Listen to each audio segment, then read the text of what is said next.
Hello and welcome to episode 15 of Some Like It Real. I'm Bryan. And I'm Veronica. And we're two cinephiles who love to talk movies. We have weekly episodes discussing the newest films, creating lists and drafts, and keeping you updated on the latest movie headlines and awards races. As a reminder, please like, rate, and subscribe on YouTube and your favorite podcast platforms, which helps more people find the show. And share it with any cinephiles in your life. We are bringing you a hell of a draft today. A24, you might have heard them. Yeah, can't say I have. Fascinating. Well, we are drafting A24 films today, and it's going to be an exciting one. Not only because we're drafting a lot of cool titles, but we're joined by two, yes, you heard that right, two guests. First up, Claire May Lewis.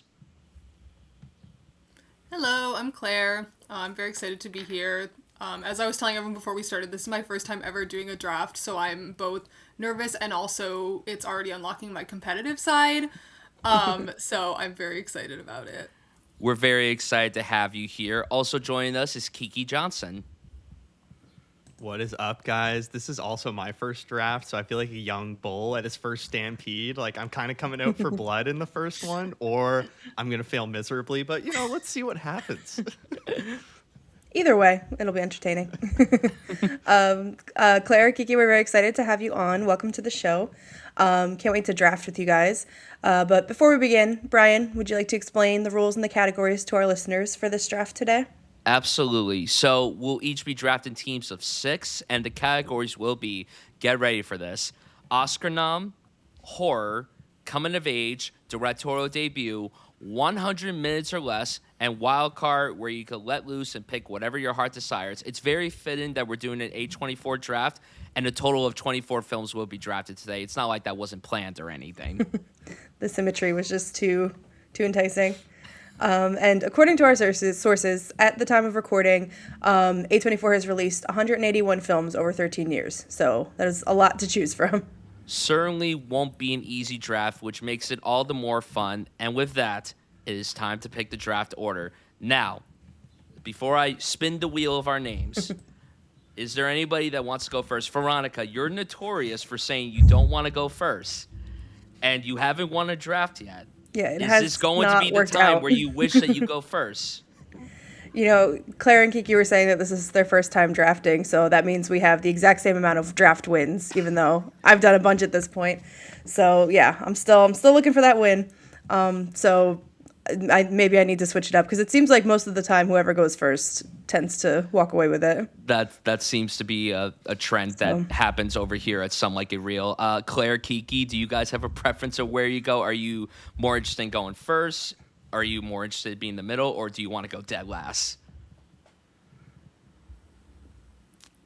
Claire, you go ahead. I feel like, I don't know. I mean, after your Best Picture draft episode, I'm like, man, Veronica, she even went last, and still, I don't know. I'm like, maybe there is no good spot. See, that's the thing. I don't know what the strategy is, which is why I'm inclined to be like, maybe I'll go in the middle and just kind of not have to worry about being on the wrong side. Exactly. I've been middle my whole life, and it always works. Always stay down the middle lane. When you have this many films, I don't know that there's a clear number one first draft. Yeah. So hopefully there's going to be a little wiggle room. I think there's, you got to look at it in a certain light. You got to think about who's going to be listening to this draft and who's going to be voting. Is the average moviegoer going to vote for a handful of these movies?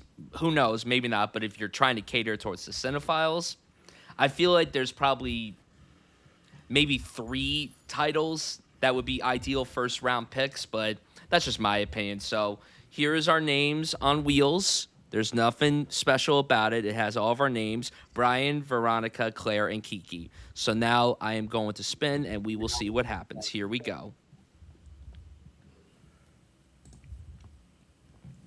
So first up is, oh my God, there we go. There you go. The Wade dice. I promise, and I will emphasize this every week, it is not rigged. I swear to God. Will God forgive us? And next up. Next up is Claire. Yes. All right. Get in my middle spot. Kiki versus Veronica. At this point, I just want 4, so then you have double pick. That's always the best reason to have like the last spot is that you're at the turn. All right, let's see what happens. Oh, Oh my god, it's very close. wow. Just barely me. That was very, very close. Oh my god. That was like if you're watching the video, oh man, it was like whew, that was rough. It's a nail biter. That was a huge nail biter. But you know what? You're not going last. You're going to second to last, so I'm going third, which is where I've gone when we have drafts with 3 people. you know what? That's a good point. Maybe 3 is just my lucky number. It's fine. I accept it. So, before we get into drafting, let's go around to talk a little bit about what A24 means to us, as well as to cinema within the last 10 to 15 years. Claire, let's start to you. What's your stance on A24? Yeah, I mean, I feel like I have, like, I don't know, A24 is such a weird case of, like, I feel that it's the only production company that gets this treatment where, like, when people say, like, they love A24 movies, it feels like they're talking about a genre of film, even though they're talking about a production company. And I find it very interesting, and I think it's, like, largely a success of, like, branding and marketing, and the way that A24 has marketed itself, especially in the last 10-ish years, maybe even a little less than that, has been, like, very smart, to where even if they release movies that either don't really hit or like don't align with sort of this idea of like what people think of A24 as now, they are able to sort of maintain this, like, this is what an A24 movie is. With that being said, though, I think also as a production company, they make a lot of very smart choices on like what directors to work with and what films to acquire. And so I also think like they have made a ton of really good movies, and it's why you're able to do like an A24 movie draft where there's not a shortage of options, especially in categories like directorial debut, because they work with a lot of new directors. So it's like a very interesting case of like, I don't think there's another production company that has this kind of image, both like for better and sometimes a little bit for worse, but you know, that's how it goes. And same question to you, Kiki. What's your relationship to A24? I mean, it's so interesting. Like, even when you read their Wikipedia page, they start out as this like little run and gun distribution production company in like 2012, and I think they're like one of the most impressive sort of film business models in the last 12 years, 13 years, of how quickly they've become this household name. Like, now we don't have a Best Picture category every year without A24. Largely, a lot of the acting categories, you're not going to be missing an A24 film. Like, they're just so household. And like Claire said, like, now we have A24 movies where people will just watch things and be like, oh my God, that's such an A24 movie, to the point where like A24 is in the internet lexicon now. And even when I was going through the categories you guys picked, which there's some really great categories, it's hard to define a movie to one category, whether it is, you know, coming of age, drama, comedy. Like, there's so many sort of genre bending films where you're like, oh, there's not really a one box you can put this in. So I think they're just such an interesting kind of business model, and like as an art house kind of thing, I think they're really changing how a lot of people engage in films as well. And they've done like every genre. They've tackled everything. Yeah. Everything, everywhere, all at once. So, Veronica, my co-host, how about you? What's your relationship with A24, and where do you stand on them? Yeah, definitely echo a lot of the things that you guys said. Yeah, I think that, you know, I've talked about before in like 2017, 2018, that was me really getting into like seeing all of the new releases, keeping up on movies and awards and everything. That was the heyday of Movie Pass, when I could go to the movies for $10 a month before Rest that in collapsed. peace. Right, R.I.P. So I definitely like a lot of the big movies that I'm not going to mention any specific titles, but were definitely out around that time. And so I was definitely starting to identify A24 as a brand, like you're saying. Yeah, the genre thing is so, like, I think that's sort of a defining thing of movies of this era, is that like a lot of movies don't really stick to one genre. Like, they are, you know, comedy slash drama slash action slash coming of age, whatever. Like there's almost always like some other element to it, and that's something that like really vibes with me usually, because I don't need it to stick to a strict formula or anything. Like I like that someone like a company like A24 gives creatives a lot of room to breathe and can kind of just like make the story whatever they feel it needs to be. So I think that's a trend generally across films. And yeah, the fact that we can have a directorial debut category with a lot of really notable filmmakers who are, shaping this industry now, that's really impressive. That I think they made some really smart decisions that way, and gave people chances that we're, all enjoying today. So yeah, I think it's really important in today's film landscape. And yeah, I'm excited to talk about it today. Yeah, there's not a ton to add. Everything that you guys said, I completely agree with. It is very exciting to live in a time where a studio like A24 is putting out a lot of heavy hitters. They're giving a lot of voices the opportunity to get themselves out there. And I love that, again, they've done practically everything. And, Kiki brought up how they started off super duper small, and look at where they've gone over the last almost 15 years that they've been around. They've produced a handful of masterful films, some films that are going to be influential for inspiring filmmakers to come down the road. They've won a ton of Oscars, like you guys were saying, too. The fact that we could have categories devoted entirely to directorial debuts and to like coming of age and all these other different categories is so exciting. So nobody's doing it like A24 right now. And I know that for some people, it's easy to be like, oh, if you love A24 so much, you're such a film bro. And maybe that's the case for all of us. Maybe we're all secretly film bros because of how much we like A24.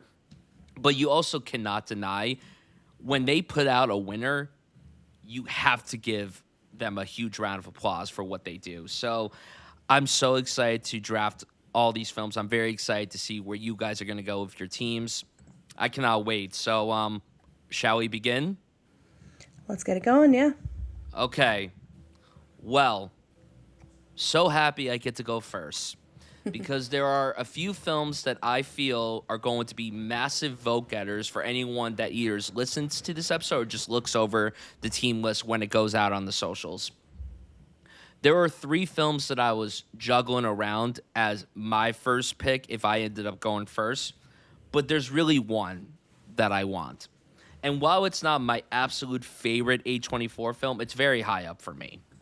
So I have no idea where to put this because this is eligible in pretty much every single category, except for horror. That's the only one that's not eligible in, so I'm like trying to figure out, because I know that some of these films are only really eligible in one category.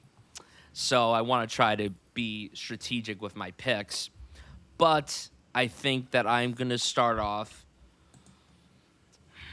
I'm going to start off with Coming of Age. I'm going to take Coming of Age first. And I'm going to draft Lady Bird. God damn it.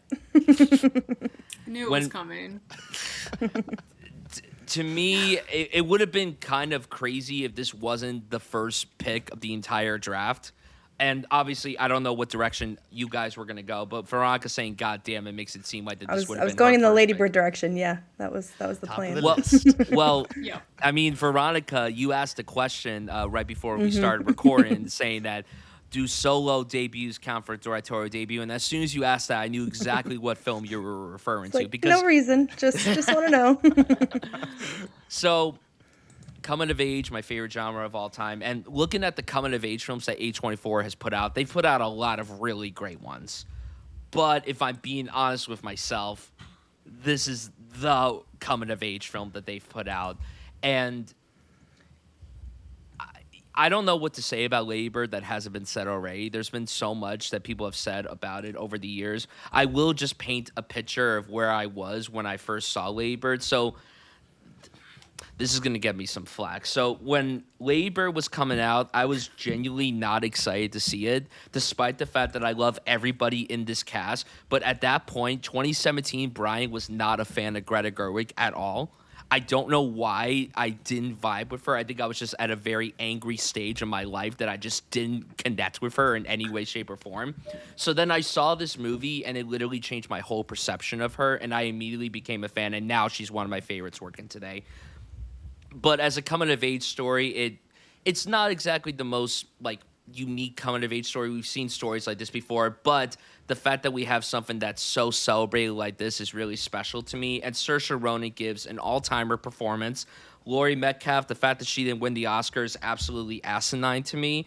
This was nominated for 6 Oscars, I believe, and it didn't win a single one, which is crazy.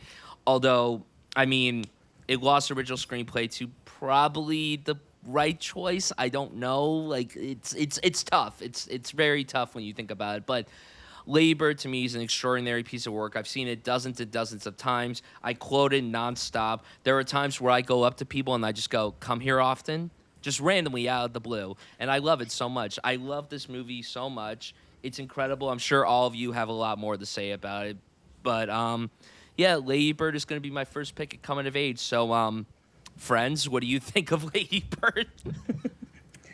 Yeah, I definitely think, yeah, you're right. For some reason, this is, there are ones that have won more Oscars. There are ones that have bigger box office and everything. But I feel like this is probably the one with like the biggest footprint on the coming of age genre, and because it kicked off, Greta's directorial career, career, I guess, and everything. So yeah, this is one of my favorite movies. I've toyed with, I've been saying that Her Little Women is like in my top 4 favorites of all time.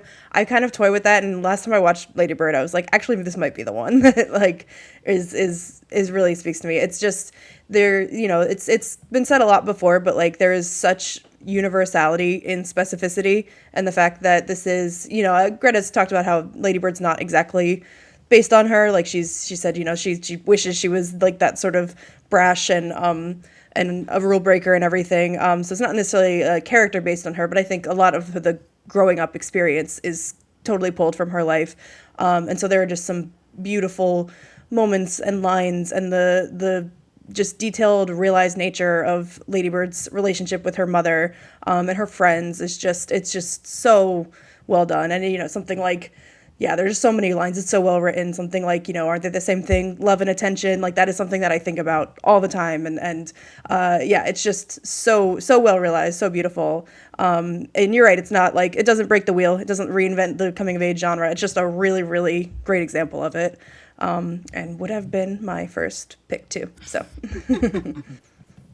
Yeah, I mean, it's just so good. It's so deceptively simple, but then when you think about it harder, like every little choice that gets made is like in service of something that most directors would not be able to achieve. I rewatched it semi recently, and it was like probably the first time I'd seen it since around when it came out, because this movie came out when I was in high school, so it was like pretty deadly. And so I was like, I'd been scared to revisit it because I was like, if this made me emotional as a teenager, like I don't know what it's gonna do to me now. And I like sobbed the whole way through because it's just so like it captures this very specific feeling of what it was like to be that age in a way that you'd think more people would be capable of doing because it's a universal experience, but for some reason, like, you watch so many coming of age movies and they just completely fall flat in like actually feeling how it felt to be a teenager, and then you watch Lady Bird and it's like you're right back there, and it will probably never not make me emotional.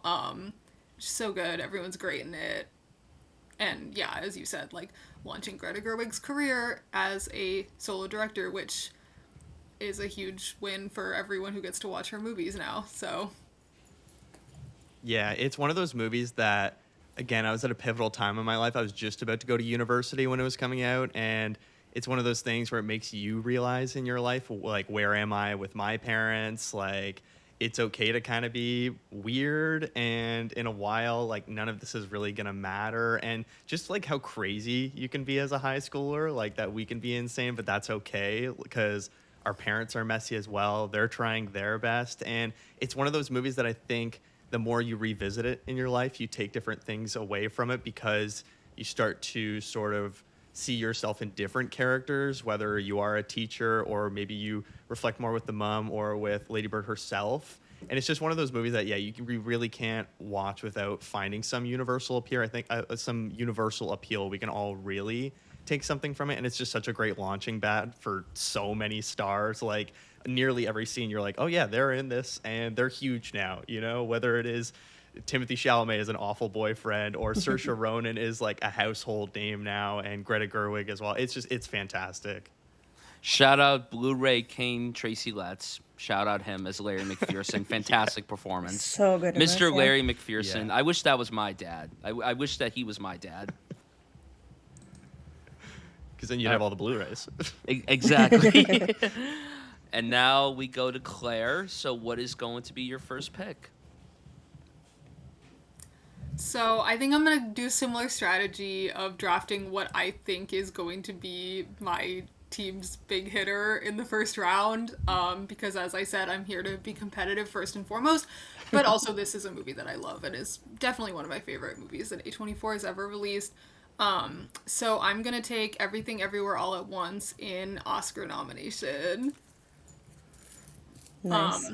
Obviously, this movie got a lot of Oscar nominations that I just won't list all the things they were nominated for in one.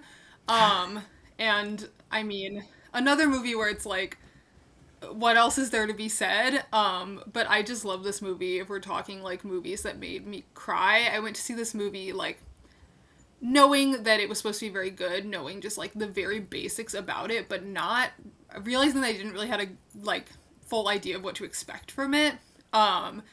And I saw it in a theater in Midtown at like 12 p.m. on a Friday, and the only other people there were like 5 or 6 like 20-something guys, and I walked out of the theater and I was like just sobbing. Like I don't know that I've ever cried this hard at a movie before. I just think it's so good. It's like such a good example of like the ways that you can still be innovative in the film genre even now in the 2020s, where like sometimes as people who watch a lot of movies, I start to get into a little bit of a like, is there really no room for originality? Like, has everything kind of been done already? And then you see something like this, and it's this very refreshing, like, right, you can be inventive about what ultimately boils down to a story about family and mothers and daughters and marriage and these like relatively simple ideas that have been used in stories forever. But just like nobody else would have approached this story this way. The performances are incredible. It makes me so happy that it got the awards attention it did. And yeah, it's like one of those movies that I think just like we don't get movies like this very often, and I like that it kind of like actually got to make an impact in the way that you would hope a movie like this would. I still can't believe that this was the huge awards juggernaut it ended up being, because when I saw the movie, I saw it right when it came out, and I loved it so much. I had a similar impact to you, to where I walked into that movie expecting this like chaotic action packed film and everything, but what I ended up getting was this emotional story about a broken family, and particularly the relationship between a mother and a daughter, another mother-daughter story.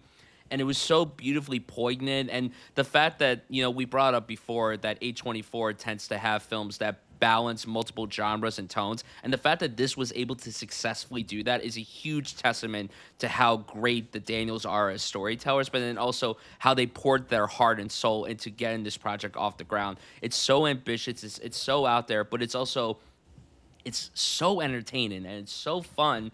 And the fact that this went on to win all the Oscars it won, including Best Picture, to me, that is very inspiring. When we did our Best Picture winners draft a few weeks ago, and our guest David had drafted this, we were just talking about how amazing it is that a film like this even exists. And now it's going to be interesting going forward to see more storytellers try to put films out there like this. So it's so good. It's great. I think it's a good Best Picture winner. I know there are some people out there that are like, oh, it shouldn't have won Best Picture. And while it wasn't my number one favorite film of that year, I think it's a deserving Best Picture winner. So anyone that doesn't think it's a good Best Picture winner needs to go outside and touch grass. They can go to an alternate dimension where something else won that year. Yeah, I totally agree with you both. I really love this movie. And yeah, just so cool as a Best Picture winner. The fact that something made like this with that kind of tone and that originality can get such recognition was really, really cool as a marker of where the Academy was a few years ago.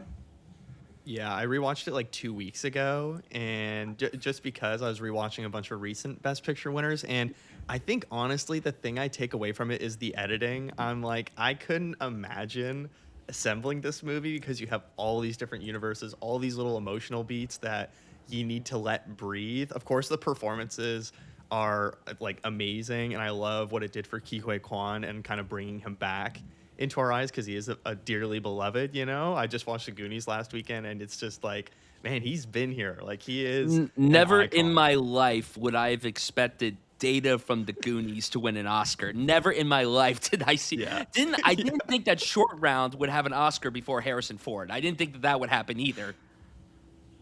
that's a crime. Great film. How do we feel about Jamie Lee Curtis's Oscar win, though? You mean Carrie Condon's Oscar that she should Yeah, have? immediately bringing the vibes down. That's That's yeah. awesome. Definitely would not be my pick. I'm happy she has one, I guess. It's fine as a, career topper and everything, but would Yeah. obviously not have been for this. Correct. It's a ridiculous win. I'm happy that she's an Oscar winner, but like, should have been for Freaky Friday, and that's all I'm going to say about that. Yeah. Yeah. All right, Veronica, it's your turn. What is going to be your first pick? Okay, let's see here. Yeah, I think I'm going to stick with kind of trying to take big titles off the board that are probably going to be pretty popular. I'll also go with a coming of age film. I've been able to draft it before. It's come up on these. I'm going to go for the Best Picture winner, Moonlight. This is what I had anticipated. These were the big three films that I was alluding to at the beginning. Yeah. Lady Bird, Everything Everywhere, and Moonlight. Yeah, yeah. I've been able to talk about it before. How much I love this film. Barry Jenkins, just getting to really break out here. I just think that it's a beautiful movie. It's the way that it's so well cast. The way that we see the main character grow up, and that it's just like a seamless transition. It's beautifully lit. It's beautifully edited. Just everything about it is gorgeous. Mahershala's win for supporting actor, I think, has aged wonderfully, and also as a Best Picture winner. As we've talked about before, like this versus La La Land. I think that La La Land would have aged poorly if it beat out Moonlight because this is just such a beloved film and rightfully so. Anyone Yeah. else for? Yeah, I agree. Right, yep. There's not I much to say agree. about it. Nothing else to say. Yeah, no, like Moonlight is one of those movies that has aged so gracefully. I mean, I know Barry Jenkins did just like Mufasa last year, and it's We like, don't talk about that. yeah. That's that's okay. That's okay. He got his bag. Now he's gonna get his next big movie going. But I mean, Moonlight is one of those movies that I think so many people immediately put into like film curriculum, where it's like this needs to be watched. Like it came out, and then the next year it was put into a university course that I was doing, and I was like, it's crazy how quickly people are taking to this because there is so much to take away from it. And it's just, yeah, I think the lighting in that film is just something that should be studied specifically because there's so many movies now where darkly lit, we can't see anything. And the way they use lighting to convey emotion and where our main character is in their life is just so gorgeous. And yeah, the Mahershala Ali win is like personally one of my favorite Oscar wins of all time. Like that was one time where I was like, oh my God, like this is a great pick from the Academy. They couldn't have cooked harder on this. And it's a legit it's just, supporting yeah. performance, too. Yes, it is exactly. And that's something that like category fraud is a huge, conversation every single year, whether it was like maybe Chase Infinity this year, if she got nominated, like how's that going to roll out? Or it's something we always talk about. And I think that is like the ideal staple supporting actor performance. Yeah, agreed. Yeah, agree with everything. I love Moonlight. It's so good. One of my favorites. I will never run out of things to say about it. We'll never get tired of rewatching it. It's just like it's so rich in just the visuals, the direction, the performances. And yeah, just such a cool Best Picture win, and one that, as you're all saying, like has aged so well in a movie that just like continues to grow in its importance, and hopefully people will continue to love it the way that they do because it's like really it's really exciting when a movie like this is like being appreciated and like staying in people's minds many years after it's released. Totally. All right, Kiki, it's your turn. You get two picks. So, what is going to be your first pick? Okay, I guess I'll follow suit and I'll stay with coming of age just so we can kind of, knock this category off a bit. And there's honestly not much to pick. So I'm actually going to go with a little bit of a subverted coming of age. I'm going to go with Baby Girl, which I think is a fantastic, okay, no pun intended, coming of age, but I mean, emphasis on the coming, yeah. Yes. I just sort of processed that halfway through, but hear me out. Adult coming of age. This movie is freaky. It's funny. I think it's actually like gorgeously shot, and it has such a different kind of tempo to it. I mean, I saw this with my girlfriend in a room full of like 40-year-old and 50-year-old women. One of the best experiences of my life because everybody was just having the time of their life. And I think, Harris Dickinson and Nicole Kidman are just giving amazing performances in it. And I think Nicole Kidman, it feels like kind of, I don't know, sappy to use the word brave, but it kind of is because she's just throwing herself out there so clearly, just saying yes to everything in the script and embracing it and taking it like 10 steps further. And then Harris Dickinson in this supporting role, again, we talk about like what is a great supporting role. I think he is so good in the film as this kind of guiding younger guy and how the power dynamics come into play. I think Baby Girl is just such an interesting movie. It's going to be so cool to come back to it in like 10 years maybe and be like, oh, this was a very specific moment in film. And I think it's just a really cool coming of age story that adults could maybe identify with, and something that is maybe a little bit taboo, sexuality and adult sexuality, that, older women immediately have to be like asexual and become nuns as soon as they have children or families, when you can sort of have these rediscovery moments in your life. And it's important that there's coming of age stories for everybody in film as well. And I think A24 just does that so well. Definitely, yeah.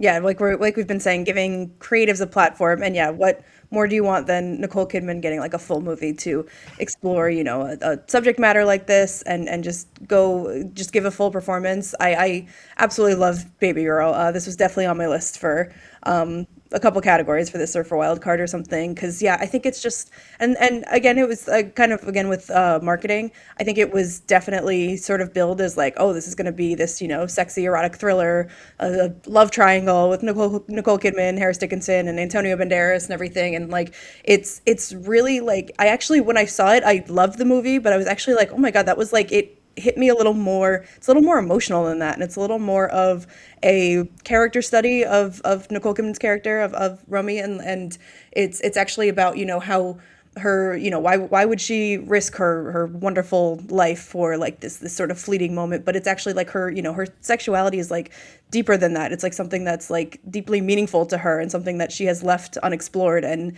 is now trying to discover that part of herself. So I think it's really like the way that it's edited, the way that it's paced and everything. It's actually much more like introspective and a little sad too, because like it's almost more like a coming out film. Like she's coming out as her like discovery with kink and with submission play and things like that. So it's very like it feels much deeply personal rather than a fun sexy thriller or anything like that. So I think that's so smart that they took it in that direction. As I said, like, they let stories like go where they need to go, and Nicole Kidman is just brilliant at navigating those waters. So it's I absolutely love it. I also made my sister go see this on Christmas Day, and I think the first like scene that just opens up with like heavy breathing, she's like, what are we doing here? I'm like, my program is on, leave me alone. I'll let Claire give her thoughts first if she has anything to say about Baby Girl. Yeah, I mean, I think you guys really hit it. I think this is a really fun choice in coming of age, because I also was having like some like, is there anything like unconventional that I can get into this category, like something that like you wouldn't necessarily think of as a coming of age, because obviously coming of age is like both such a broad genre, but also sometimes gets limited to thinking about like high school movies or like movies about children growing up, and like I think that the actual definition is a lot broader. So I'm glad that this movie is getting put in coming of age, because it, like, as you're saying, like, really does fit with, like, what that actual definition of that genre is. And it's just such a fun pick. But yeah, just a fun movie. Just like, it's like, yeah, one of those ones that it's like, it's just cool that this exists and that it got the sort of like moment that it did, but also like, even when you look back on it, you're like, oh, there was a lot to that, aside from the fact that people were just excited about like the very basic premise of the movie. There was so much more, like, in the actual like very rich text of the screenplay and the performances and everything, that I think like just only grows with time and with like being able to sit and think about it. Yeah, we had Baby Ratu that Christmas Day. This and Nosferatu, and they're actually a really good double bill. Baby Yeah. rats. That was a pretty inspired double feature. So I saw this at TIFF in 2024. It was my last movie at the fest, and I remember when I saw it, I was like dead tired. It was like the tail end of the festival, and I'm like, all right, I'm ready to go home and get out of here. So unfortunately, I've only seen the movie one time, and I liked it. I didn't love the movie like clearly the rest of you guys did, but I certainly enjoyed it. When I watched it, it was like days after it premiered at Venice, and I remember just hearing about like how sexy it was and how erotic it was, and then I watched it, and I'm like, yeah, it's sexy and erotic, but it's not entirely that. I guess I do appreciate that it was very different from what you expected it to be, but I didn't fully connect with it like I wanted to. Now, granted, again, I watched this at like 10 o'clock at night. It was like 35 films into the festival, so I've been wanting to watch this again. I've been trying to find time to watch it again. I was gonna go watch it in the theater when it got released, but it came out at Christmas time, and Christmas was a very busy time, so it was hard for me to get around to it. But I think that's an inspired pick for this category, Kiki. Because when you said that you were gonna go against the grain, I didn't think you were gonna go with Baby Girl. I was like, that's an interesting choice, but I admire the chaos and everything. The fun thing about these drafts is that they could get chaotic, and you just made it chaotic by putting this in coming of age. First pick has to be as chaotic as possible, you know? Like, it's been too smooth. Too smooth. It has. Now, is your second pick going to be chaotic as well? I think this is one that sort of like your guys' first pick. This is one that might get a lot of votes, and it's kind of one that you want to take off the board because I'm like, someone else is going to snag this. So I'm going to go over to directorial debut, and I'm going to pick Past Lives from Celine's damn song. it. Nice. I knew I'd hear at least one damn it as soon as I picked that. Fuck. I mean, this is the movie that I think everybody probably would have gunned for. And shout out Canada, Celine's song, She's Our Queen. I'm here in Toronto, where she first immigrated to Canada. And there's a gorgeous story about that and a beauty to that of coming to this other land. Now, I love this movie dearly.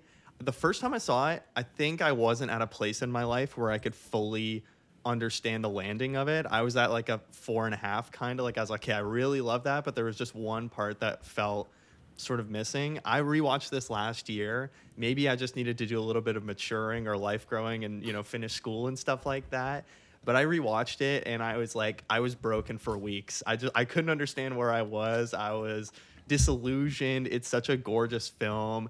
Almost like a coming of age in some ways as well, I would say, when you have to sort of grow up, because this movie is about two people that are essentially transformed to their teenage selves and having to say goodbye to that chapter. I think when I watched it also for the second time, I was saying goodbye to like the university era of my life, and like we have to accept that some parts in our lives like we'll never say goodbye to, and then other parts we have to say goodbye to.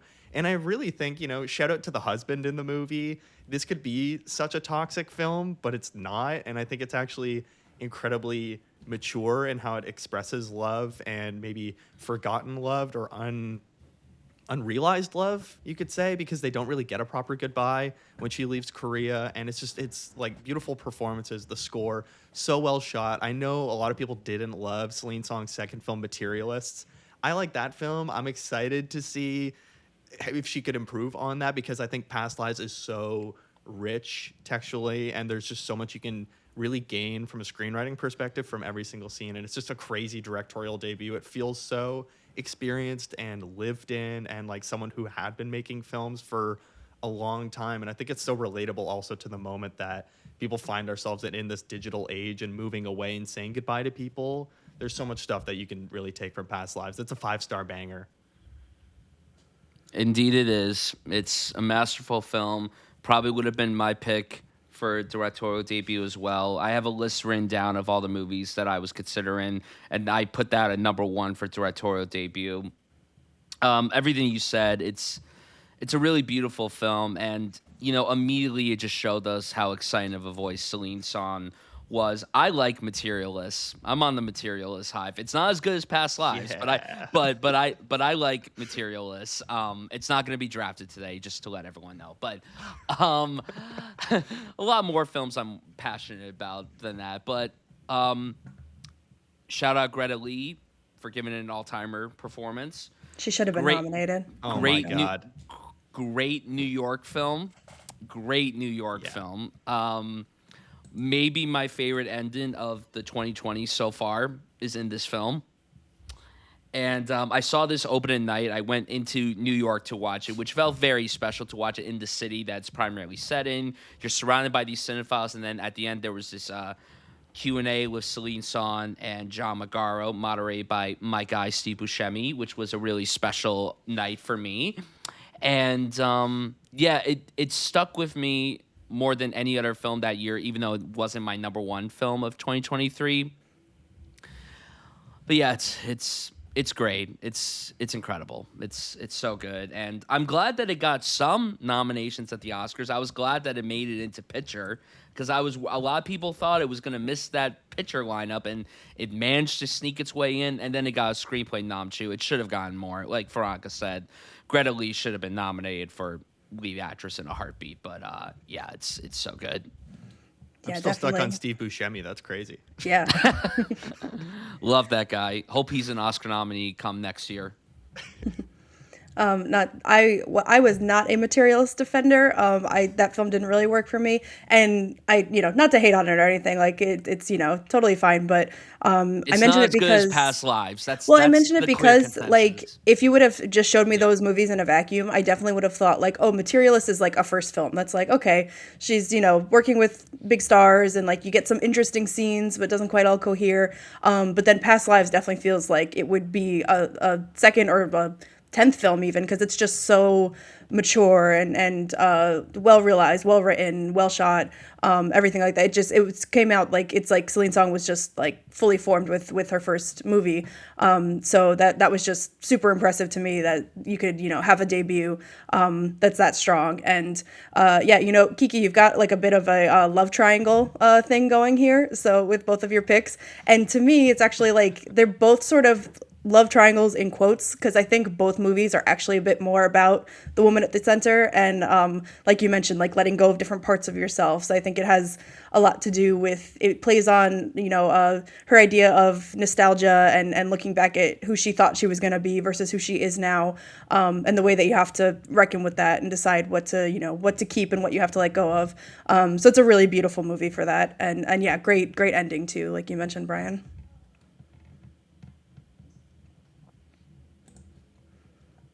Claire, do you have anything to add?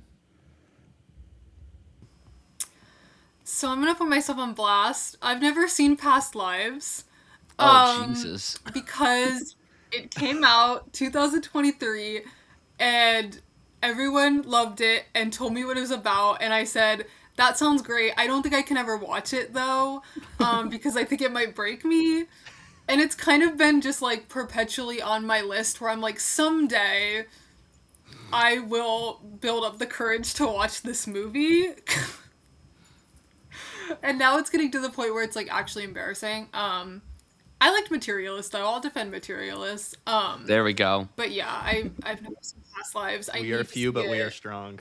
It's not for lack of wanting or lack of like believing everyone saying that it is a masterpiece. It's just like, as everyone again is talking about what it's about, I'm like, I don't know if I'm strong enough for that, but I'm happy that everyone's having a good time.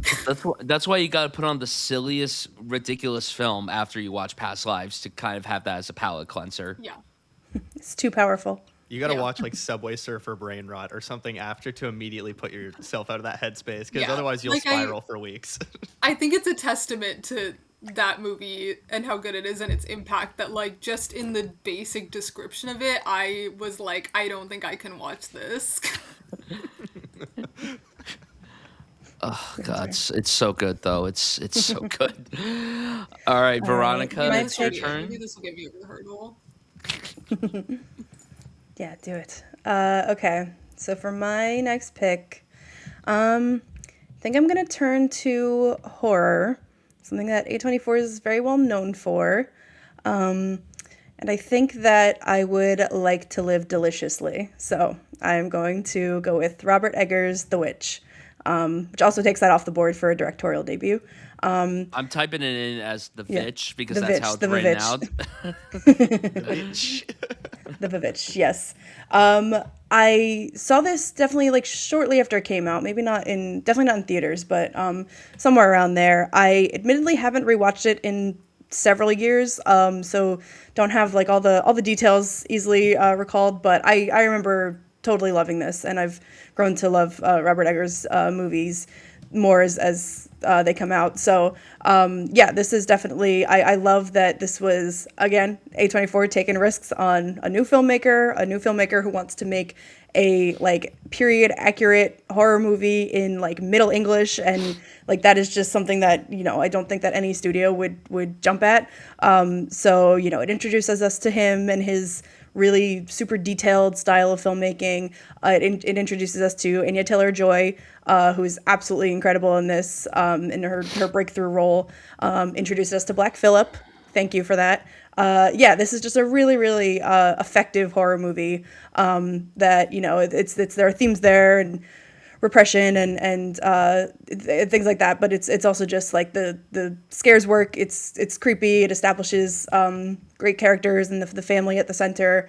Ralph Ineson, I love that. Like you're like legally not allowed to make a period piece without him in it, because he just has like that perfect face and voice for it. So I've been enjoying that the last few years. Yeah, definitely love the Vivitch, though I do need to give it a rewatch sometime soon. Great directorial debut, great horror film, great period piece, great coming of age film too at its core. Yep. It's so wonderful. It's incredible. I cannot believe that it's 10 years old. It's absolutely nuts that it came out that long ago. I remember seeing it and was pretty blown away, although it took me a while to really, really appreciate, because admittedly when I first saw it, I didn't understand 90% of the dialogue because their accents are so goddamn thick and so strong. I'm like, repeat it back one more time, please. But then when I watched it when it came out on Blu-ray, I'm like, yeah, this film, it has the juice. It has the sauce. It's great. Robert Eggers is the man. I love everything that he's put out. Maybe his other A24 film might get drafted. We'll have to see. But I'm a big fan. That's a great, great pick. Yeah, solid pick, both for horror and, as you said, someone definitely would have taken it in directorial debut too. I really like this movie. I'm a little hit or miss with Robert Eggers. I mean, I love The Lighthouse, but I'm kind of like, I think The Witch is quite good. I love The Lighthouse. Northman and Nosferatu kind of like bounced off me a little bit. But he's like a director who I'm always like, even when his most recent film is not always like a total hit for me, I'm always excited to see what he's going to do next, because at the very least I know like his films are going to have very cool ideas and be very like thought-provoking, and I'm going to get a lot out of them even when they're not necessarily like my cup of tea. And so it's never like I'm like dreading watching his movies or anything like that. I think there's always like a lot of very interesting stuff there, and I just like the way that he approaches horror. I love the way his movies look. I think all of his movies are so beautifully shot that I could just like look at them for a couple hours and that would be great. Yeah.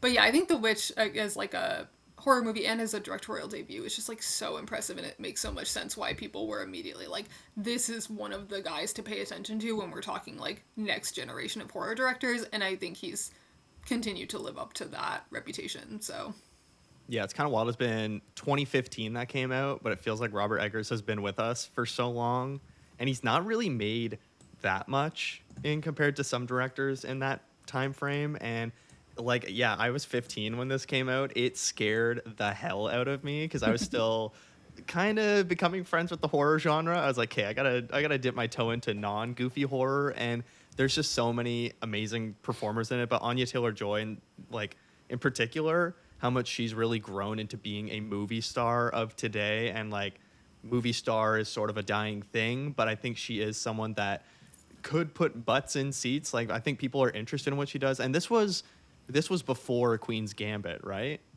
Yeah. Yeah. And I feel like Queen's Gambit put her on the map completely, and then probably so many people went back to watch this movie.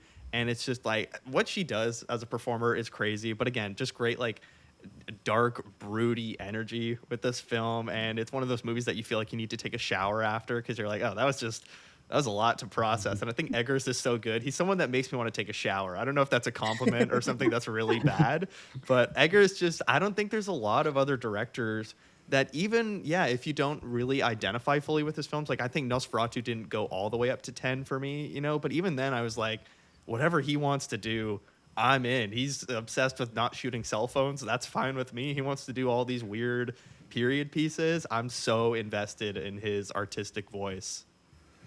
He uses that period accurate dirt that makes you want to take a shower after. Yeah. All right, next up is Claire. So what's going to be your next pick? I think I'm going to jump over to directorial debut. And I'm going to take Ex Machina, which is Alex God Garland's damn it. That was going to be my next pick. Me too. Fuck. Amazing choice. God damn it, Claire. A movie that I love. Alex Garland is another person who, like, some of his, especially like solo work that he wrote and directed, is not really working for me. But Ex Machina totally does. And I also think, like, as someone who by that point was like very well established as a writer, and I love a lot of the screenplays that he's written, to watch that movie and be like, oh, he has like a really strong eye for visual storytelling too. And then you watch like Annihilation, you see the same thing. He's obviously a very skilled sci-fi writer and director. And I just think this movie is like very smart, and it's sort of interesting to see like both like what he gains and loses in directing his own work, because I think like obviously like some of his best work and my favorite work that he's done is his work with Danny Boyle. And I think like the different types of movies that you get when you have someone like Danny Boyle, who is like such a sensitive filmmaker, like touching his writing, versus like the stuff he makes himself, which is a lot more like prickly and sharp around the edges. But I think like when it's at its best, which it is in Ex Machina, I think is like a really testament to like a lot of the stuff he writes can be very like bleak and like difficult to engage with. But I think when he's like truly working at the height of what he's capable of, it results in something like this. This should have been Alicia Vikander's Oscar. It is in my world, in the world I live in. And I just love this movie. I think it's really smart and cool.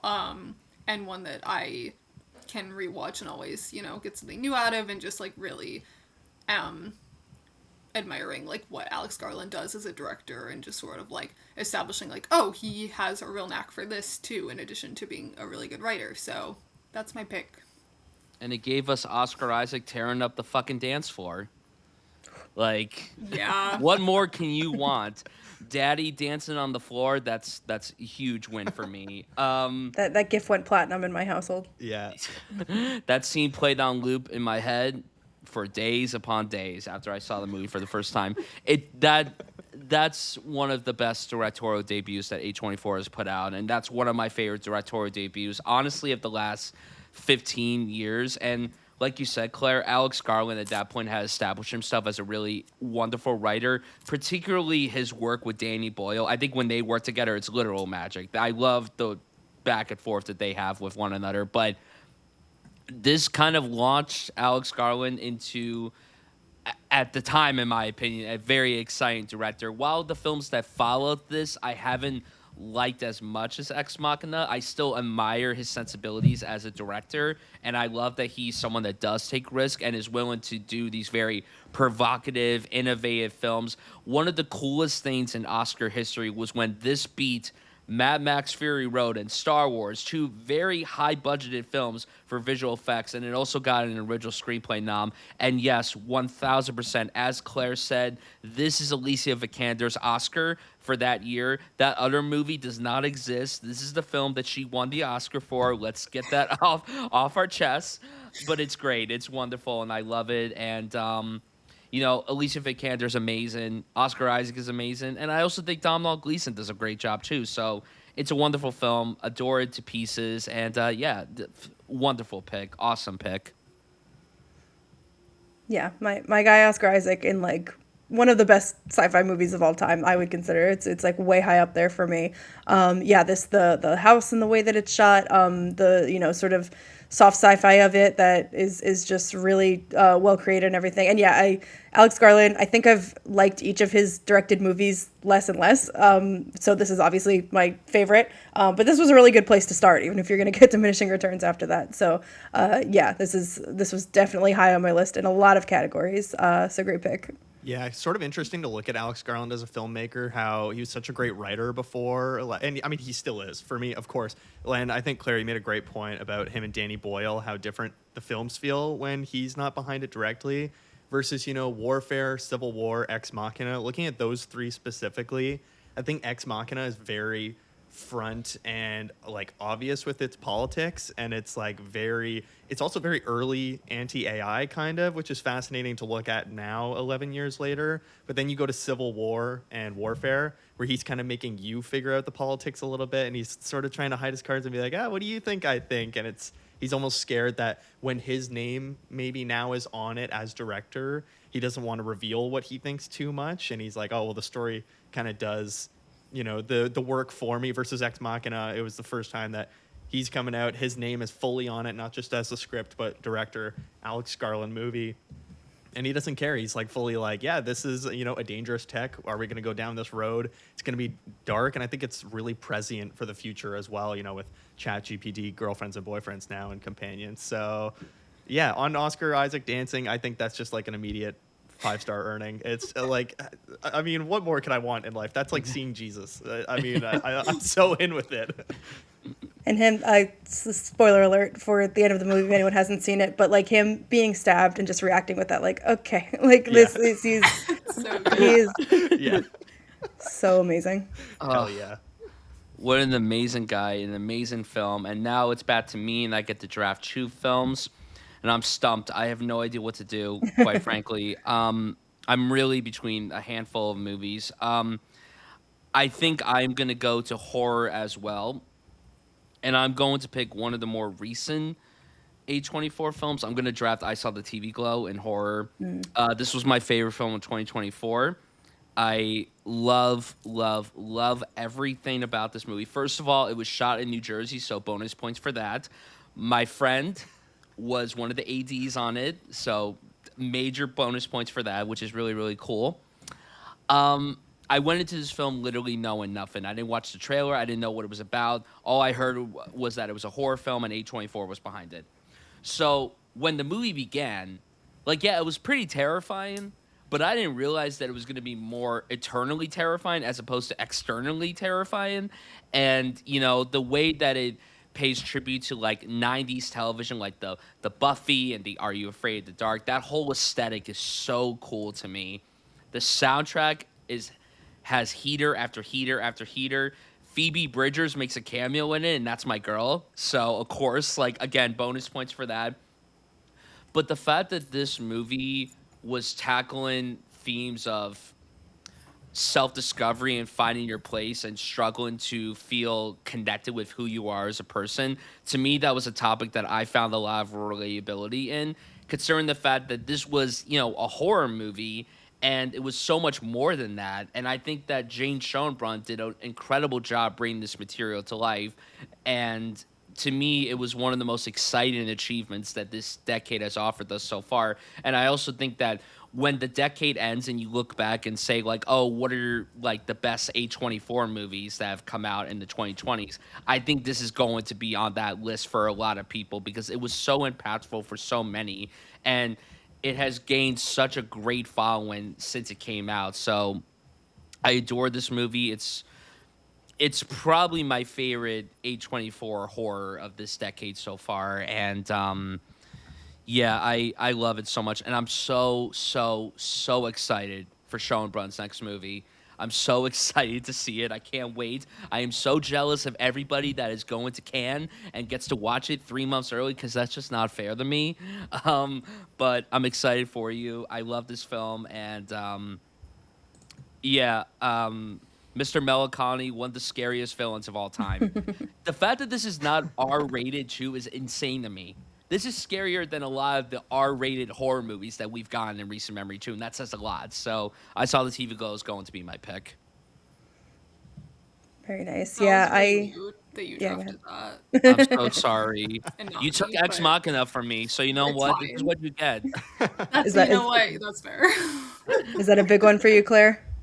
Yeah, this is like probably my favorite movie of the decade so far. I love this movie. Like I cannot express how I feel about this movie. Just like I don't know. It's like one of those things where just like I saw it for the first time and it just immediately like became an all-timer for me.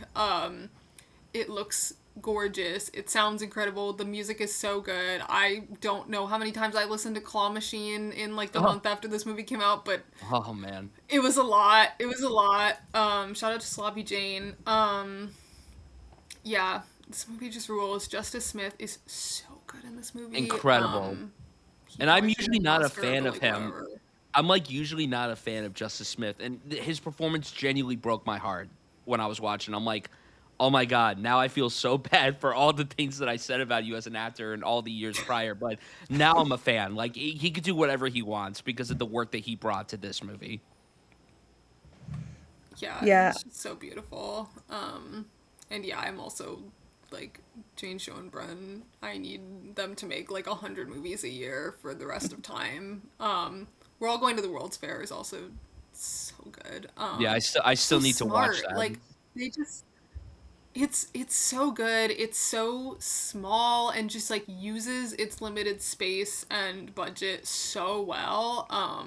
Yeah, I think they're just like such an intelligent filmmaker. And I saw that TV Glow is like it wasn't until probably like the second watch where I was like, I feel like I really understand like what it is that they're accomplishing here. And it just like it's scary and it's really emotional and it like is so resonant and it has a universal like impact that even though it is both about something very specific, it's also about a very like general feeling that I think everyone can relate to, and I think that's why it's like hitting a lot of people very close to home. So good. I love it so much. yeah, I got to see this in theaters when it came out with a Q&A with Jane afterwards, and I think on my first watch of it that time, I mostly tapped into the way like you said the 90s TV and like the nostalgia of that, the like strange sort of feeling that creates when you're like so connected to something that is, like I thought it was so remarkable the scene when Justice Smith's character watches the show for the first time and it looks so scary and high quality and everything, and then going back and watching it years later and it looks completely different to that character, and something like that was just like I thought that was just so fully realized and visceral. And I remember Jane talking about the idea that like you can watch TV, but TV doesn't watch you. It's this way to be sort of like an observer of life and to stand back. And Justice Smith's performance is incredible in the way that it's sort of off-putting until you get used to it, like the way that he's speaking in this, where he's so like he like barely even wants his voice to come out of his throat because he's just so like doesn't want to impose his existence on anyone. Like it's so heartbreaking the way that he embodies that. And then I rewatched it sometime this year or within the last year recently, and I think I just got it even more. I think once you know where the story is heading, and it's a little easier. I think the first time I was just trying to like figure it out. So I think on that second watch, I definitely got those themes of and it's obviously a incredible meaningful for queer and trans identity, and a lot of people have really held it up for that, rightfully so. But it's really it's a great metaphor for just any sort of cognitive dissonance and feeling that something is wrong in your life, but it feel like it's too late to change and you're too scared to even question it, and it gets at that, like, not in an intellectual way but more in a visual visceral way. Like, it's just putting you in that, and you kind of just have to, like, be stunned by it and figure it out. So I think that it's just really remarkable. I definitely, it grew for me on a second watch. I think it definitely needs, to a revisiting to really get everything. Yeah, this is one of my two A24 white whales, in that since 2024, I've been like, I need to watch this. And there was just so much at the Oscars that year that slipped through the cracks. And this was the movie that slipped through the cracks. And it's kind of like, Claire, it's kind of my past lives where everybody I have spoken to about this film has been like, it's going to ruin you. It's like everything you would want from a movie.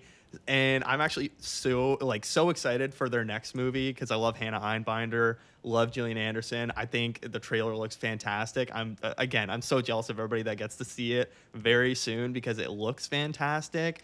And yeah, I think it just really did spark a great conversation after it came out, and so many people feeling seen, but in such a specific way and in such an understood language, because so many people can write films or direct films about the trans experience or the queer experience, but they don't come from that community. So there's kind of some lost translation. Versus Jane Schoenbrunn, I think they get it, and it's a very personal story. Every interview I've listened with them, you can really tell how much is being dug out of them. And I really love movies like that. So I'm excited to watch it. It's one of the two films, I'm not going to say the other one in case it's drafted, but it's one of the two films from A24 that has been on a watch list, like top priority for so long, and just keeps getting kicked down the road. But maybe today is the day that it finally breaks.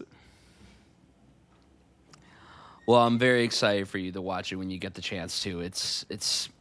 Yeah, it's gonna break you. I'm just a fair warning, but it's gonna be worth it though. You're gonna watch it and you're just gonna be so wowed by everything that's on display in that film. It's a really remarkable watch, and yeah, it's great. It's so good. Okay, next up for me, I think I'm gonna do Oscar nom, and there's a lot of films to choose from here because there's a lot of films that have gotten nominated for Oscars, whether it's Best Picture or a bunch of below the line categories. And I'm really contemplating if I want to go with someone that's been nominated above the line or stuff that's been nominated below the line.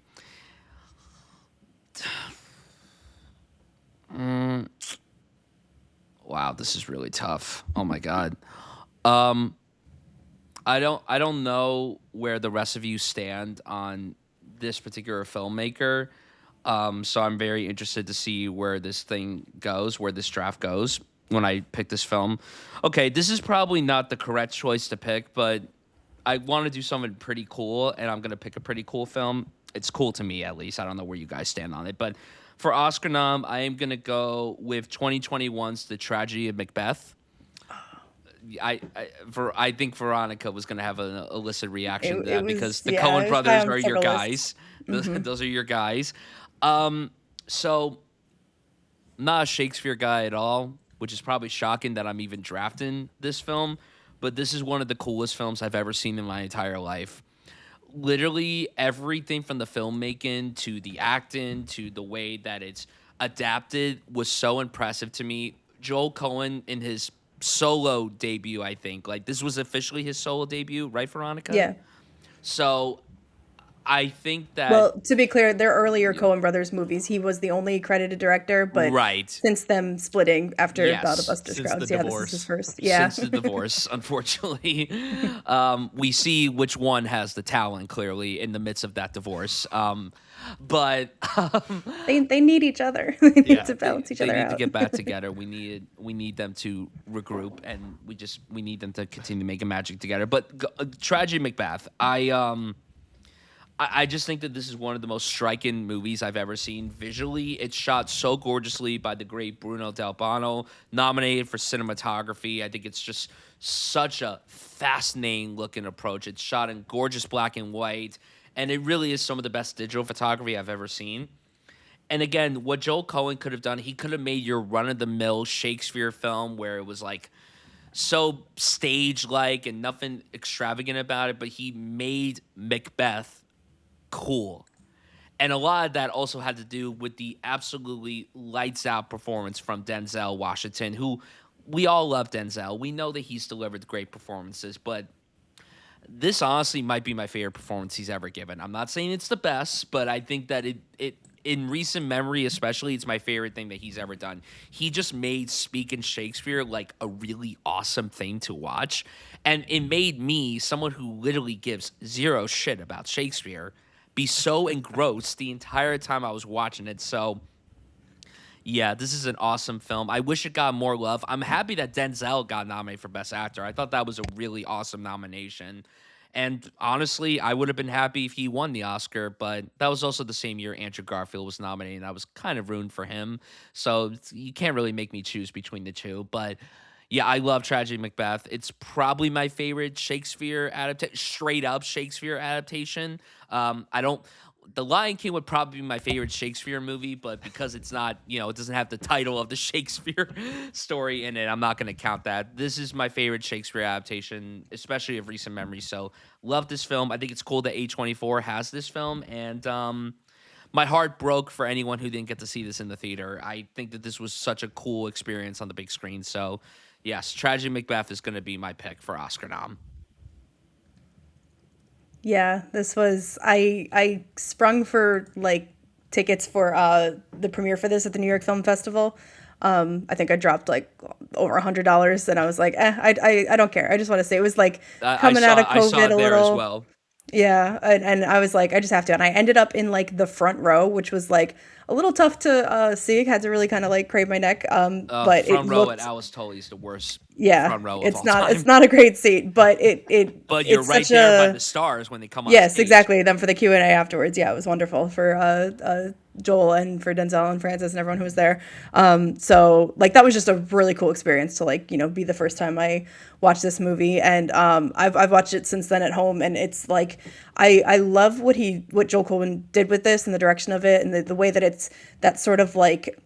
I think it's kind of like a German expressionistic style of where it feels artificial. It feels like it's on a soundstage, and as sort of a nod to like the older Shakespeare movies and things like that. And that's like I just think it looks absolutely gorgeous. And yeah, I think that I agree with you, Brian. I absolutely love Denzel's performance. I think that a lot of people weren't fans or had some critiques of it being a little more of a modern acting style that's not necessarily what you typically do with Shakespeare, but I have no issue with that. I think that there's the fact that he is giving a bit more of a modern feeling performance within this set and this everything that is so not even traditional, but so like you said, artificial, theatrical, like that. I kind of enjoy that clash, and I kind of like how it makes it feel, it keeps the pacing going. It makes it feel exciting, and so I really like his performance. I really like Frances McDormand in this,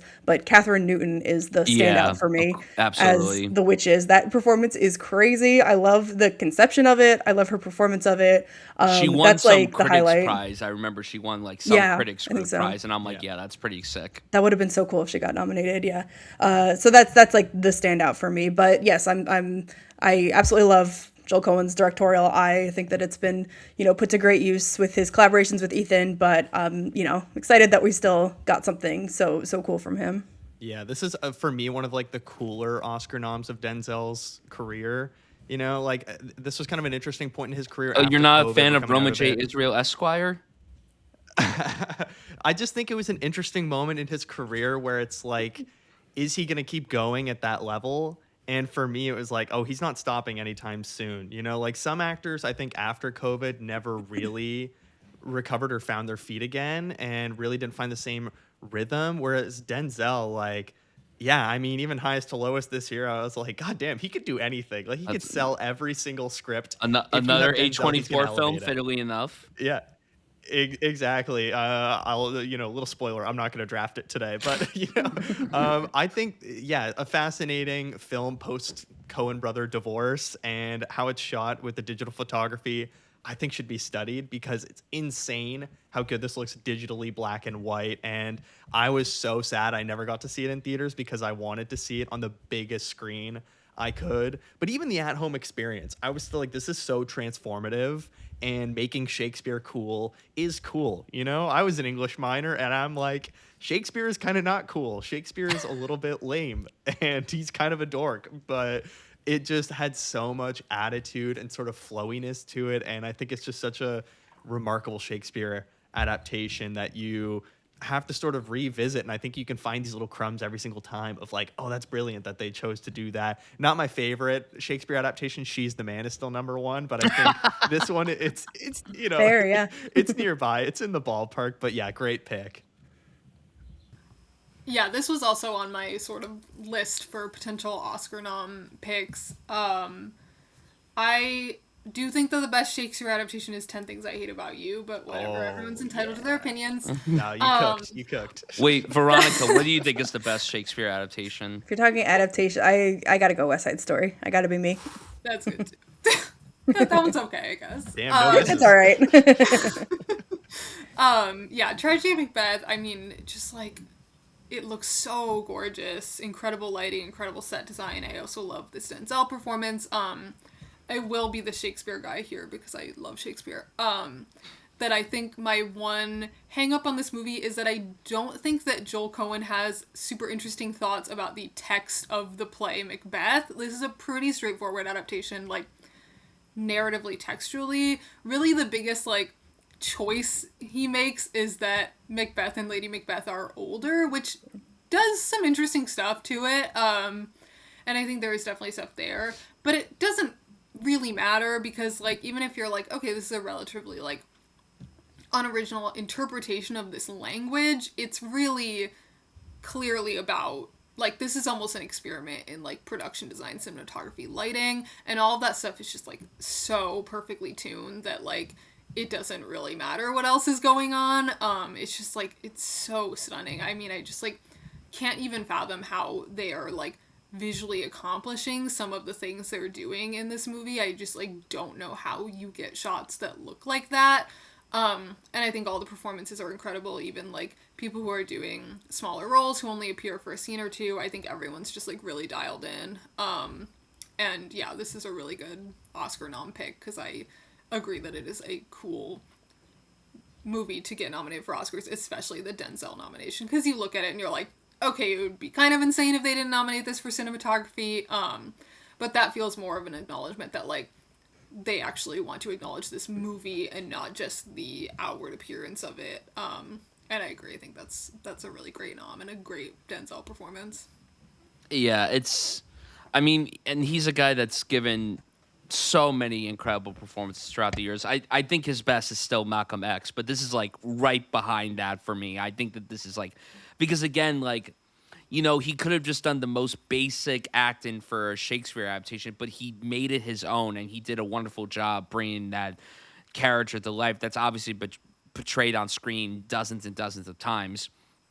And yeah, I that cinematography nom is so cool. That was a good cinematography lineup. It was Dune, Nightmare Alley, Power of the Dog, Tragedy Macbeth, and West Side Story. To me, those are all 5 gorgeous-looking movies. Regardless of how you feel about the movie itself, I think the imagery is great in all of those. So, and Dune won, which I'm totally fine with, but I kind of wanted this to win. Like, again, like Claire was saying, how do you pull off the stuff that you pulled off? Especially considering that they just shot this on a soundstage in Los Angeles. That's insane to me that they were able to pull this off. So yeah, that's my pick. Claire, you're next. Now I have to decide where I want to go next. I guess I'll round out the coming of age category because I also have a slightly unconventional pick here.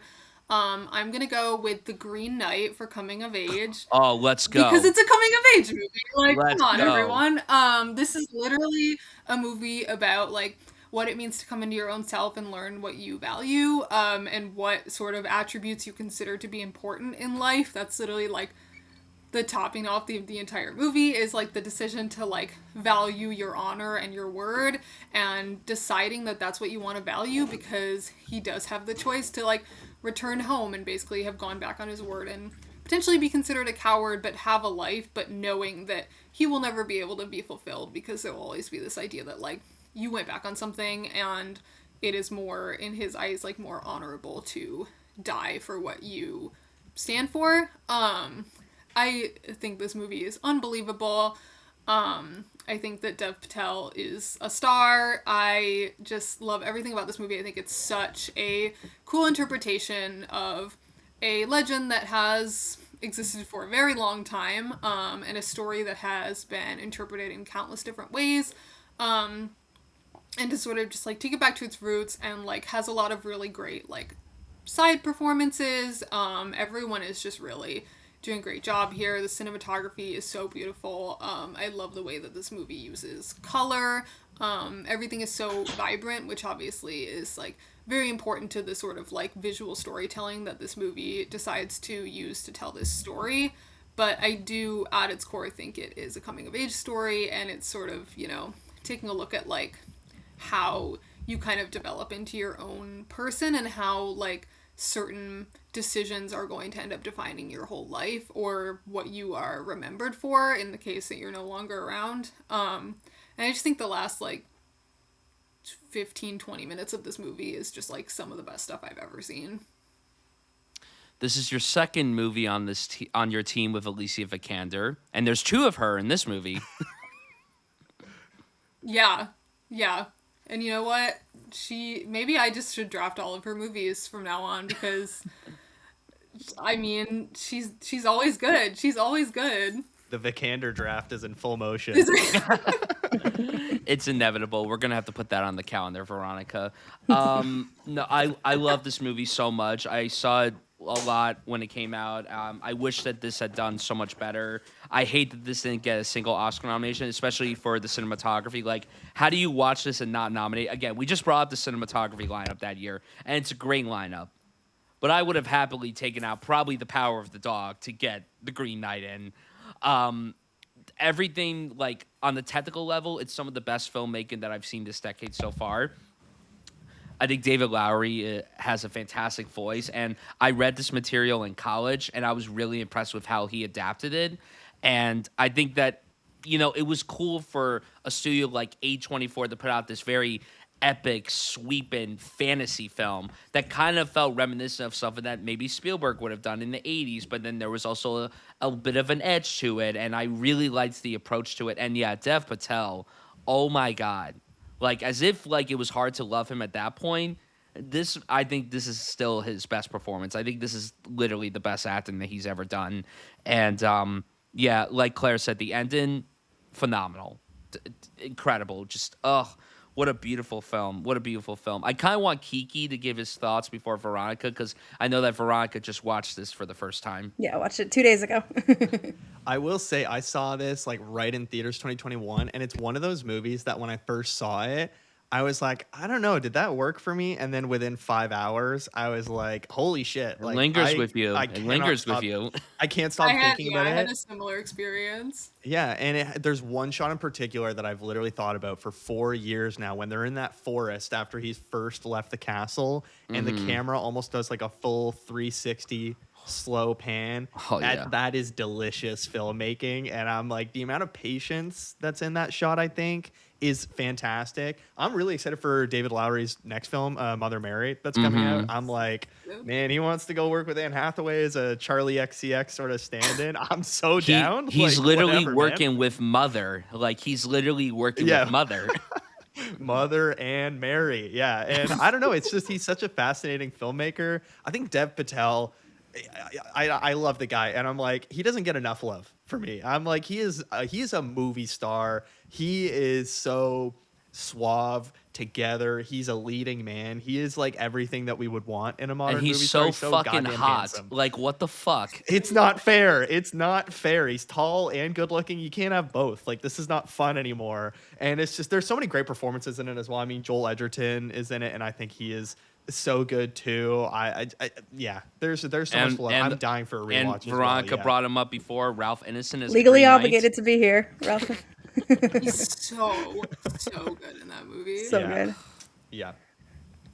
Yeah, like Brian said, I watched this for the first time about 2 days ago. I definitely knew that this had been a blind spot for me, and yeah, I really really liked it. I said I think I kind of feel like on a first watch I probably need another one to crack it a little bit and like really get it. But I thought it was gorgeous. Yeah, performances. I was most struck by the sound design. It's just like it goes crazy. Like any moment involving the Green Knight in particular, like just the sort of crackling of his body moving and everything is just really cool. And just a really like experiential movie in that way. So yeah, I thought it was totally gorgeous. The film and Dev Patel.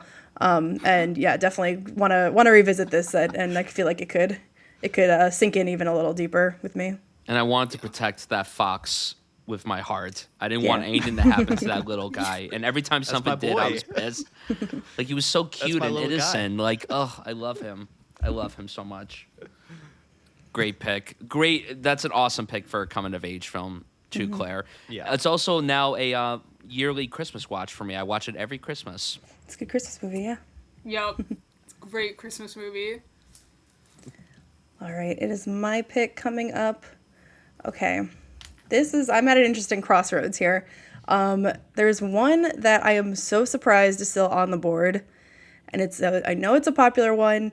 I personally am not a fan of it, and so I definitely didn't think it would come to me drafting it, but I think I have not won a draft yet. I think I have to be a little cynical here and pick something that is going to be popular. So, yeah, I think I'm going to take in directorial debut, Ari Aster's debut, Hereditary.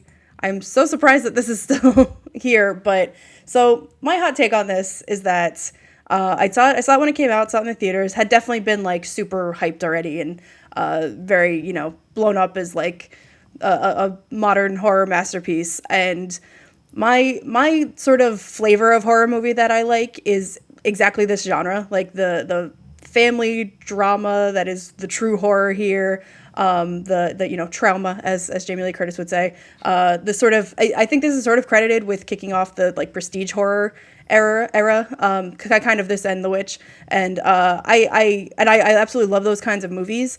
And I think that this was like really strong for a long time. But for me personally, and I guess spoilers for Hereditary, I think that anytime something sort of devolves into like, oh, it's the devil doing it, or it's some sort of, or payment, and whenever it kind of like takes on that more mythological spin rather than being like the family drama here is what is really, tearing these people apart. And that's what the supernatural metaphor is hinting at. Like it kind of loses me there, and it gets a little, I enjoy horror movies to be like the subtle atmospheric kind, which I think this does establishes really well. And then it gets a little more crazy. It gets a little too, once I think a lot of the big scares and everything at the end that have become so iconic from this, it's kind of where I check out a little bit of the film. But that's not to say this obviously has one of Toni Collette's best performances at the center of it. And I think that alone is enough to like completely bring up the quality of this film for me. It actually, I think that it, like I said, like this and the Witch sort of era kind of kicking off prestige horror, I think that this has so much more in common with The Babadook, which is not an A24 movie, but to me that's like the platonic ideal of this kind of movie, and I wish it had like stuck a little more in that sort of lane. But it even has the I am your mother line that exists in both of them. But it's this one obviously I think has blown up a little bit more, and I get why, even though it's not a personal favorite for me, and maybe I need to revisit it. Maybe this is going to be a La La Land situation, and I was sort of a detractor when it came out, but I could appreciate it now. So maybe I could do with a rewatch, but I am cynically taking Hereditary here, even though my hottest take is that Eddington is Ari Aster's best movie so far. And say Thank that. you. And say Thank you. that. I think you gotta stand on that, That's I am standing 10 toes down on that. I can't Toni can't Collette agree is with that. mother. I can't agree with that take, but I admire the fact that you have that take. Yep. That take for me is such a slam dunk. Like it's not even close, to be It's quite it's not honest. close for me. I think I need to rewatch that movie. I've only watched it the one time. I need to give it another go. Well, you don't want to go through like 2.5 hours of torture of being back in 2020. That's such a rewatchable movie. What do you mean? I mainly 3 just want to hours, go no. back to No, see. I mainly just want to go back to seeing Pedro Pascal slap Joaquin Phoenix while Katy Perry is blasting. Yes. That's what I want to Absolutely. see. Firework. Baby, That's you're a the greatest firework. needle drop of 2025. Movie of the year. That GIF has gone platinum in my house. So, yeah. That scene, This was like, that I think was about all- it every single day. That was also Pedro Pascal slapping Joaquin Phoenix for leaving that Todd Haynes film, and now Pedro Pascal Yeah. is taking on that role.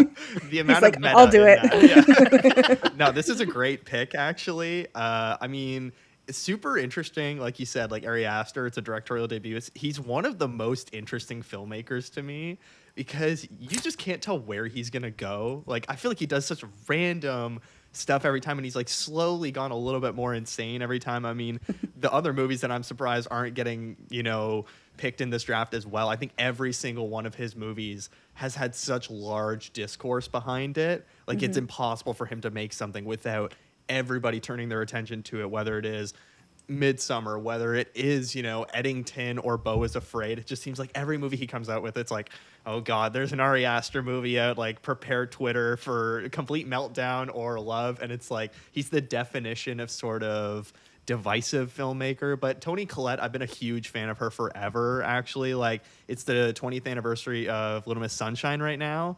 And that was a huge movie for me as a kid. And Toni Collette has like always been in my life. I love her so much. I think she's so good in this, and she's just like an actress I've always really looked up to. And I Am Your Mother line, it's so quotable on TikTok as well. Everybody loving it, and that's a great draft pick, even if it is a cynical one. Is this your first like cynical draft choice you've ever done? There were definitely ones that I was like on the fence, could go either way. This is the first that I'm like, no, I'm definitely a bit of a detractor on this movie, and I'm thinking it anyway. So. Yeah, I have a lot of thoughts about Ari Aster's movies, and they're largely not positive. I also think that Hereditary is largely responsible for both, like, what the idea of A24 has become, and also this, like, trend of, like, what people like to call, like, elevated horror that I think, like, can be a huge detriment to the horror genre when it's done poorly. And all of that for a movie that I think is just kind of, like, pretty solid. I haven't seen Hereditary in a long time. I don't know how I would feel about it now. I remember enjoying it, thinking it was good, thinking it was scary. I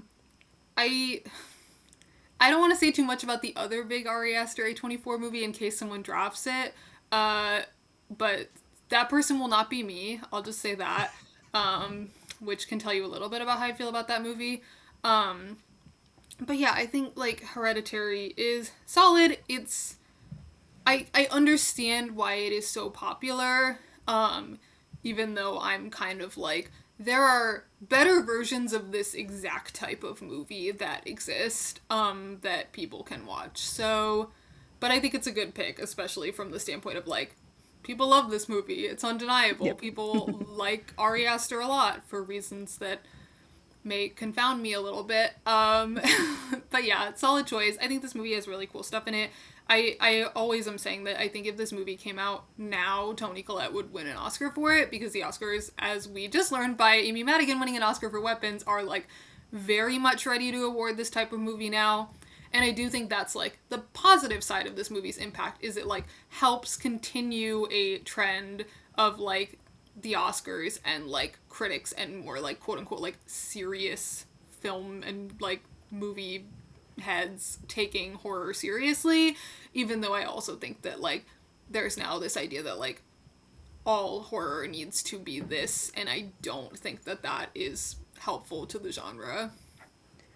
That's so true that she probably would get at least nominated today, but I also think it's sort of hand in hand that I think her performance in this and the discourse around it kind of like kicked the door down to like take horror more seriously. Probably the 1-2 punch of this and then Lupita Nyong'o in Us the next year. Yeah. I feel like that's what really got the ball rolling on, like, we have to recognize these kinds of performances. Yeah, I don't really like the fact that she wasn't nominated for this, because I do think that this was my favorite lead actress performance of the year. I really loved Hereditary. I was looking back at my list of 2018 films. I ranked this number 2 of the year, so I was very high on this movie. But similar to Claire, I haven't seen this film in a few years, so I don't know how I would feel about it now, because, Veronica, I think it was you who brought up of how Alex Garland started off very high for you, and then the films that he's made following Ex Machina have you've been lower and lower on. That's how I've been with Ari Aster personally. I don't actively like hate any of his movies, but his last two I'm not really super fond of, and I really like his first two. But I'm this almost the is opposite with Ari Aster. I think he's getting better and better. that's That's see, how I but that feel, but it but that's well, not it's kind of like yeah. a Yeah. Yeah, that's It's what a- everyone's saying. dips a There's a little. lot of people. There's a lot of people that feel similar to you, where they're not as high on his first two films, but they really like these past two films that he's put out. And again, like he's just one of those guys that, regardless of how you feel about his films, they do stick with you, and you will think about them time after time. This is still my favorite thing that he's put out, but admittedly, again, like I do think that over the last few years, my liking towards it has kind of fizzled a little bit. But again, I haven't watched it in so long, so I don't know where I would stand on it. I could pop it on tomorrow, and I could still be like, yeah, 5-star masterpiece. But yeah, you said like you were surprised that nobody had drafted it yet. I am surprised as well, but I'm not entirely surprised because I thought that one of the Ari Aster movies was going to come up at some point, and it's crazy too that everything that he's directed has been with A24. That's also very interesting too. So, yeah, Yeah, I didn't even include it on my list for most of these categories because I was like, someone else will draft it and I can just be a hater and then dip out. But I'm happy to have it on my team. Hopefully it Gone to propels the me dark side. towards the win. Yeah. we I'm working with Veronica just Payman really now. needs to I'm in win. cahoots with Payman. She just really needs to win. and I respect it. Do what I gotta do. All right, Kiki, you get to draft two more picks.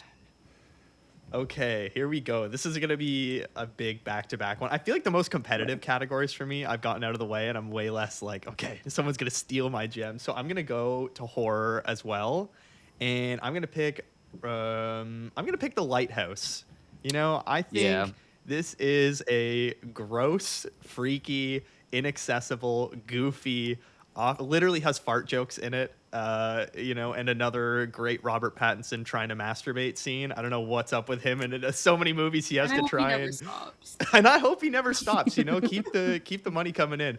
But I just like, again, one of those movies that after you watch it, you've really you need to sleep with a light on because it's so uncomfortable and it really does put you on edge the entire time. Great Willem Dafoe performance. Again, gorgeously shot in black and white, like Tragedy of Macbeth. I think it's one of those movies that you sort of question how did they film it like this because it is so gorgeous to look at. An inspired cinematography nom. I'm glad that it got into the Oscars. Like Yeah. that's one of the coolest noms ever. Yeah. Yeah, exactly. And it's just there's so many elements of this movie that I go back to look back at, like even the language of the film and how they're speaking to each other. Again, it's not like typical 2026 English. It's like a little bit of language that you have to decipher it at times, and it's funny to hear their goofy accents, but at the same time there's so much different like cadence and sort of tempo to how they are as people at this time. It's such a desolate and isolated location. I love the imagery of it and how much you need to work out, and it's just a great film. I think Robert Pattinson, I mean, Claire, you wrote a great thing about Robert Pattinson this week that I want to give a shout out to, in that he's just so hard to define as an actor, and he's one of those modern stars that whatever he wants to do it, man, because everything he chooses, and so many other stars will say this, everything he chooses is such an interesting choice, and so many stars want to have careers like him, where he did Twilight, you know, all this time ago. Everybody labeled him as this one thing in a box, and since then he's just flourished and done whatever he's interested in. And I think The Lighthouse is such an important step along the way in showing this other side of him. So I think it's such a fantastic film. If I had a steak, I would fuck it. All-timer line delivery, just all-timer line delivery. Great facial hair too from both him and Willem Dafoe's beard. Oh my god, that outstanding. Some great mustache acting in this film. Yeah. Fantastic mustache acting in this. Yeah, this is an amazing film. This is still my favorite Robert Eggers film. I love it to pieces. Everything that you said, I can't really add on more to it, but claustrophobic, intense, bonkers, wild, crazy, emotional, hilarious, just all around a wonderful piece of filmmaking. And it's The Lighthouse. What else can you say about it? I like this movie a lot. I think I saw it when it came out, and sort of similar to The Green Knight, I was like, okay, there's a lot going on there. Very interesting. I kind of feel like I need a second watch to really parse it. And then I don't think I ever did pick it up and rewatch it. I don't know. I just haven't had the chance to go back to it. So I feel like it's I think that The Witch and Nosferatu both kind of stayed out as like more of the Eggers movies that I'm super into, rather than when he gets a little weird here. But I definitely want to revisit it, and I know that remember it looking gorgeous, and remember the performances being bonkers and super compelling. But yeah, so I would definitely like to give this another watch, but it's still up there as a really good one. You can this year because Eggers has his newest film coming out later this year, so Yep. all the more Yeah, reason to check it out. Perfect time to go through his filmography. Always. Yeah. Yeah, I love this movie. I think it's so scary. Fun fact about me is that I'm obsessed with lighthouses, like the actual like concept of a lighthouse. Like I have a thing where like whenever I travel to a new place, I have to see if there's like historically preserved lighthouses or sometimes like actively working lighthouses, because I just think the idea of them is like creepy and cool, and I love the architecture of them. So this movie came out and I was like, this is what I've been waiting for. And it has Robert Pattinson, who I love, although this is actually like the movie I think, if memory serves, that kind of like made me a Robert Pattinson fan, because I was never like a huge Twilight fan, and I was sort of just like watching his stuff, you know, it's like fine, and then this was what made me kind of like reevaluate and be like, oh no, he's like a really good and like very serious and interesting actor. And so yeah, I just love this movie. I think the idea of it and like the visual concepts that are used are so cool. I think him and Defoe have very good like chemistry. I think they play off of each other very well, especially when this movie is just like so relies so heavily on those two performances and the way that they interweave. And yeah, I agree. This is my favorite Robert Eggers movie, and will definitely be getting a rewatch from me, especially now that he has another movie coming out.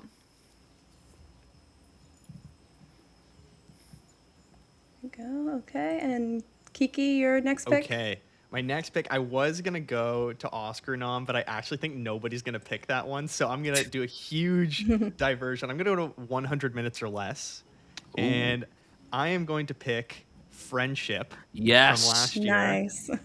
Starring my boy Tim Robinson and Paul Rudd. One of the great what the fuck am I watching films of the last few years. And especially a movie that is fun to exposed to non-Tim Robinson fans. It's like showing them this foreign language. It's like when they meet the aliens in Arrival and you have to understand this whole other way of thinking about things. It's like, oh, freaks like this exist on Earth. And I think it's so odd. It's so uncomfortable. There's so much yelling and weirdness about it. And like they break out in song when they're all hanging out in a garage. I'm like, what is this movie? And the Connor O'Malley scene with him in the garage as well is just fantastic. My God. I swear that clip is on my social media every single week. Someone different posting it. And I think this movie just has so much amazing stuff about it, with Tim Robinson jumping into film, and a great, double feature if you watch this and then watch The Chair Company. So much fun, honestly. And this is a great directorial debut as well. I also had it in that category. He had only done TV before this, and he had done The Chair Company after. And I think it's just such a fun, tight little comedy that just doesn't stick around for too long. It's in a great category of 100 Minutes or Less, and just hilarious performances. I love this movie so much.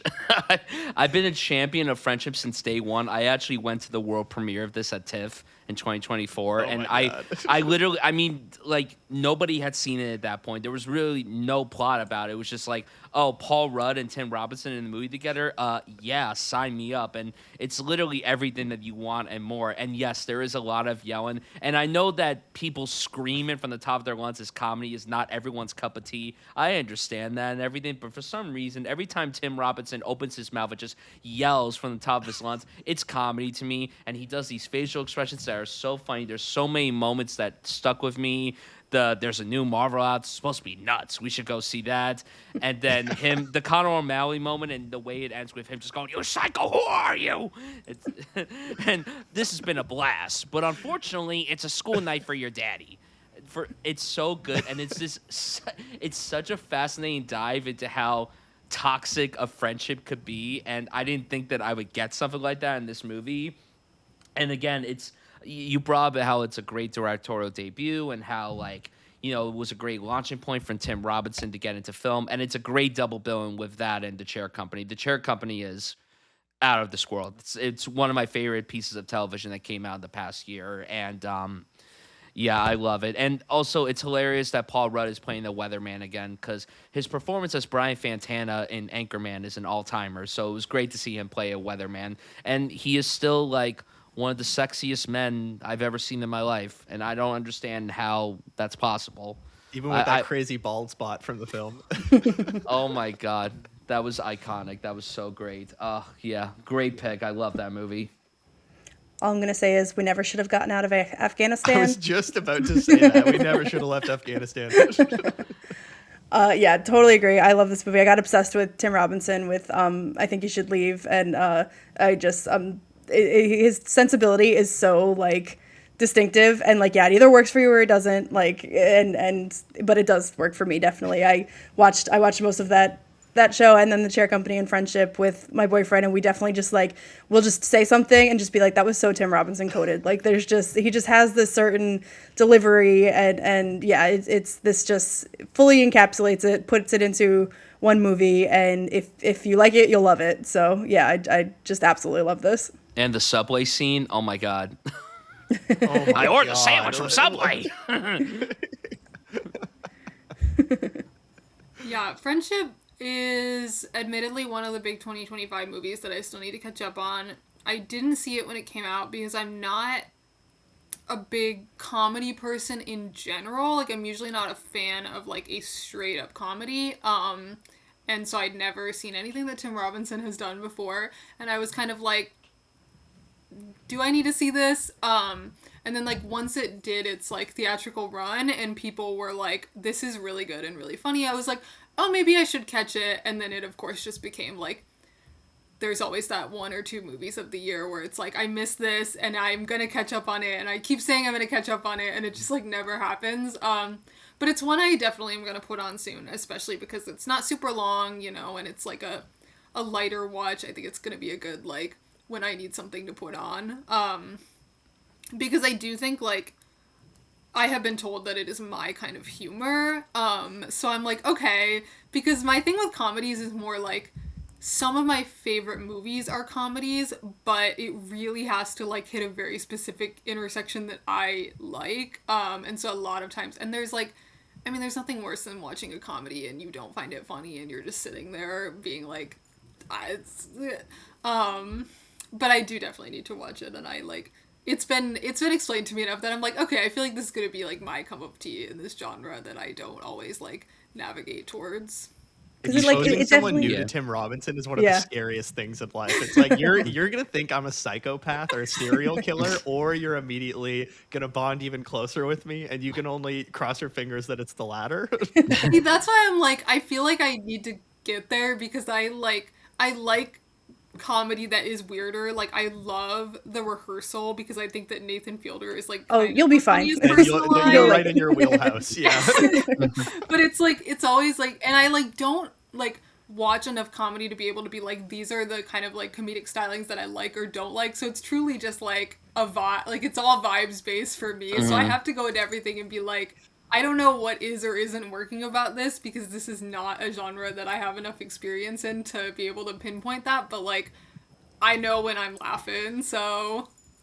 It's almost like, it definitely is, it is a straight up comedy, but it's like more, it can be, like, described as, like, more Lynchian, like, it's very, like, absurdist and, like, a little surreal and stuff, so there are other things, like, in the mix. There's not just, like, jokes that dudes are telling back and forth for, like, an hour and a half. Like, it's odd. Yeah. If you like weird stuff, I think you'll be great. I think Claire should do a double feature of Past Lives and Friendship. I think that's what you should do. Oh my God. That Friendship can make you laugh after Past Lives. Yeah. That's what you should do. Oh, great pick, Kiki. That's an awesome pick. Now we're back to Veronica with your fourth pick. Okay. feel like this is usually saved for last, but I'm gonna jump right to wild card Oh no. because, as Oh far no. as I know, I don't think this is really eligible in anything else, Oh unless I'm no. wrong. But I'm scared. I'm so scared you're gonna pick. this is kind of a big one. Oh no. I am gonna go with Uncut Gems. God I knew damn it. someone was gonna do it. I Sorry. knew someone would. Yeah, I'm like this. I I've was crashed out making my enough list. to use taking my picks. I can't crash out anymore. Not today. I always causing the crash out, never winning the draft. But Canon event. we'll see. Yeah, Uncut Gems. This was, I think, probably my introduction to the Safdie brothers. I think I went back and watched Good Time after seeing this. Probably the greatest Adam Sandler performance. I think that it totally uses his screen persona so well. I rewatched this again. I think before Marty Supreme came out, or maybe right after I saw that, and I think there's a lot in common there. You know, they definitely have that frenetic feel that is so associated with the Safdie brothers now and everything. But I think this one is a little bit more. Just a little more to it maybe, or I don't know, or maybe just I prefer watching it just because that Adam Sandler performance is so good, and the the cast surrounding him is Idina. I love Idina Menzel's scenes personally. That's like what I usually lock into on a rewatch. But yeah, I just think that this is so propulsive. It's a kind of a long movie, but it doesn't feel like it. I feel like it goes by in a flash. I kind of like being stressed out. I understand if that's like not everyone's bag, but yeah, I just think that this is like probably the Safdie brothers' masterpiece at this point. Man, why the fuck would you show me something if I can't have it then? Like, give me Uncut Gems. No fair. I think I knew as soon as you said, okay, I'm going to dart to this category. I was like, hey, Uncut Gems is off the board. And it's like one of those movies that everybody probably wanted. And everybody has a story about the first time they watched Uncut Gems of like, I couldn't understand. I was so stressed. There's so much going on. But yeah, I think the best Sandler performance, absolutely, along with Punch Drunk Love for me. I think that's like my two favorite moments we've ever got from him. It's just insane what he's doing. It's a travesty. He wasn't nominated, and he is living up to his promise that he'll make, 20 shitty movies after that. And he was definitely putting on some beef with the Academy. And it's just, it's such a remarkable film. Adam Sandler's performance in this is one of my favorite performances I've ever seen, I think. And I've been a Sandman guy since I was a kid, and to see him do something like this was truly extraordinary because at this point, I had seen him do drama with Punch Drunk Love as Kiki Brab, and he's so great in that film. Reign Over Me is a criminally underrated film and a criminally overlooked performance that he gave. And then this is like, he's so vile and despicable, and yeah, he's played unlikable characters, but in the comedy sense, but this is a straight-up despicable human being. But you can't help but root for the guy, too. You want to see him succeed, and you want to see him win. And it's an extraordinary film. I agree. It's my favorite thing that the Safdie brothers put out. I love Good Time. I don't think I'm going to draft that, so spoiler alert. I don't plan on drafting that. But yeah, as soon as Veronica said wild card, like this was at number one for wild card because unfortunately, like Veronica said, it's not eligible in any other category because it wasn't nominated for any Oscars, unfortunately. So, I mean, if you want to classify it as a horror film, I was that's just totally gonna say, fine, too. arguably horror. But no, it's extraordinary. Great New York film, incredible ensemble. Lakeith Stanfield, Kevin Garnett is unbelievable in this, which is crazy to get that kind of performance from a basketball player. And he's like, Honestly, who would have thought? Like, how many times have we got athlete performances where it's like, oh, this is rough. That's an all-timer athlete performance. And just to see him too, and the whole like, I'm not a fucking athlete. This is my fucking way. This is how I win. That entire sequence, like I too would be terrified of Sandler at that point too. Yeah, I love that film so much. It's spectacular, and yeah, it's Uncut Gems. Uncut Gems. Yeah, this was also on my wildcard list. It's like, it probably wasn't going to end up being my pick, so I'm kind of glad that someone else took it because I'm like, in terms of like making a smart choice for winning this draft, it probably would have been my best wildcard pick out of the ones I have written down, but like, now I'm kind of like freed up to do my like passion pick in that category, so this is kind of a win. I agree, definitely the best Safdie's movie. I feel like I've said this so many times because we keep drafting movies where I'm like, yeah, I don't love this director, but I like this one movie that they made, and that's, once again, kind of how I feel about the Safdies. I enjoy Good Time. I do not like Marty Supreme, but that's, a larger conversation. But I do think Uncut Gems is really good. It's another one I haven't revisited super recently. But I think it's a combination of, like, the Sandler performance and the fact that I am a psycho who does enjoy feeling stressed out when I watch movies. So this was a big hit for me because I was like, I love that I'm, like, so invested in this story that, like, I have no reason to be invested in this. I don't have any reason to care about this guy. Why is my heart rate, like, elevated watching this movie? And I just think, like, it's almost like, that's almost part of the unfortunate problem is, like, I don't think that the other Safdies movies, like, get to this level, but they're accomplishing something similar, and I think it unfortunately hurts them where I'm like, yeah, but it's no Uncut Gems, so... Yeah. For sure. Agreed. I thought you'd be a huge sports betting fan, you know? That was just like, oh, she's a sports betting gal, you know? Oh my God. You know what? I don't know what parlay means. But Yeah. God. That's the French word for speak, right? God. God help me. Oh my God. All right, Claire, you're next. Okay. See, I'm, like, looking at this, and there's a couple that I'm like, I don't think anyone else is gonna take this, so I'll wait, but then I'm probably gonna say that and someone else is gonna draft it. But I guess I'll go with that, and I think I'm the only person who hasn't done horror yet, so I will also round that one out. I am going to take Under the Skin, Jonathan Glazer's movie. I admittedly watched this movie for the first time yesterday, so this might be a little bit of recency bias, but it's been on my list forever. I think Jonathan Glazer is a genius. I think he is just one of our best, like, visual and auditory storytellers, and so watching this movie, just, like, it sounds crazy, and the visuals are insane, and the performances are wild, and just, like, it's exactly what I wanted it to be. It was one of those, like, this has been on my watch list forever, I've hyped it up so much in my own mind, it's a director I really enjoy, and so watching it and it completely living up to the expectations was, like, very, very exciting. I think it's so effectively scary. I'm a huge horror person, but I have a hard time, like, actually being scared by horror movies, and so if a movie actually scares me, that is, like, the highest form of flattery I can give a movie, is being like, this was actually scary. And this one, like, I mean, it got under my skin. Like, I was, like, feeling it even after it ended, and I think it's just because, like, it's so... the visuals are so arresting, but, like, the actual specifics of what's happening are a lot more vague because of the way that it's all told through these, like, very pronounced visuals and a lot less, like, literal depiction.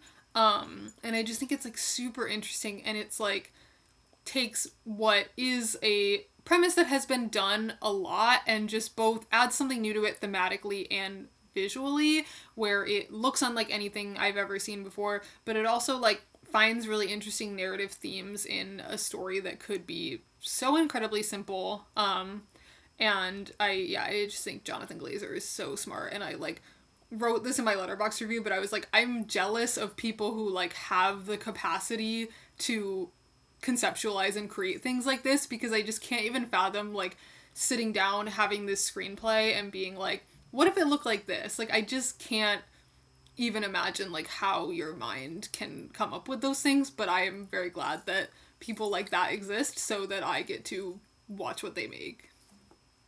This was almost my pick for horror. I almost ended up picking this one, but I kind of had a hunch that you were going to pick this because I saw your Letterboxd review and how high you rated it. So I'm like, I'm not going to take that from Claire. Plus, I'm more passionate about it. I saw the TV Glow than I am Under the Skin, but I adore Under the Skin. It's still my favorite film from Jonathan Glazer, who everything that he's done, I love. I literally love everything that he's put out. Obviously, he did another A24 film a few years ago called The Zone of Interest, which I also was, that's the definition of a one-time watch, and I'm never going to go back to that.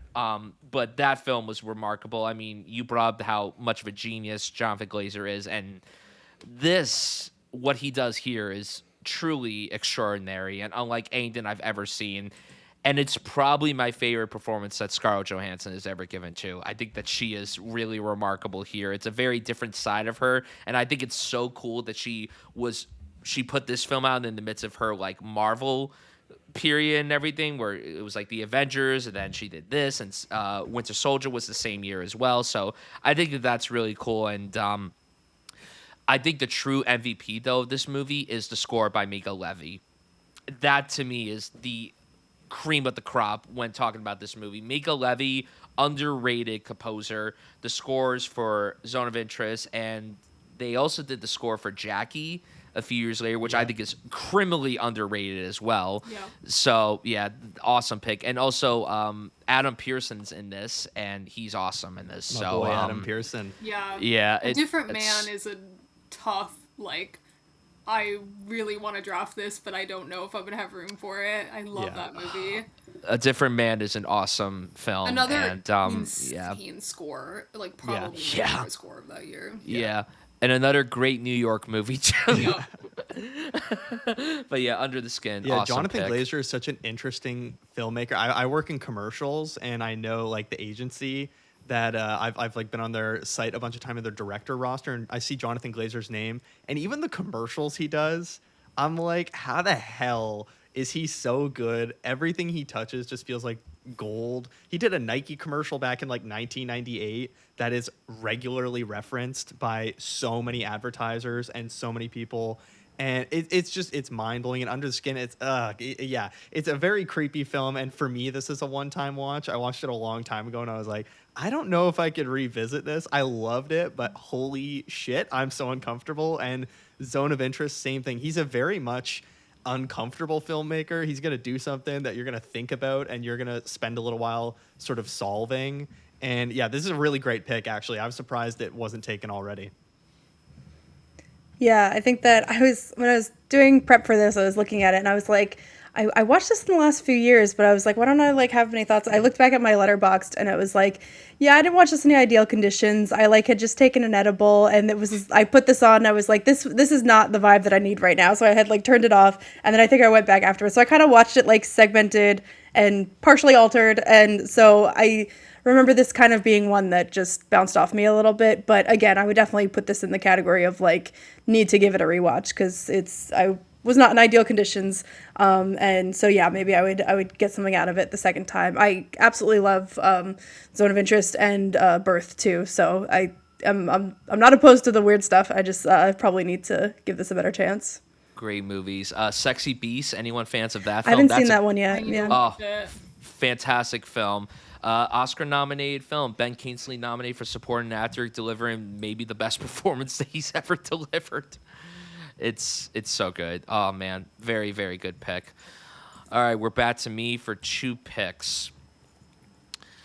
I think I'm gonna do directorial debut next, because I'm the only one who hasn't drafted in that category.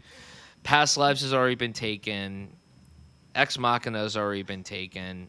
The Witch has already been taken.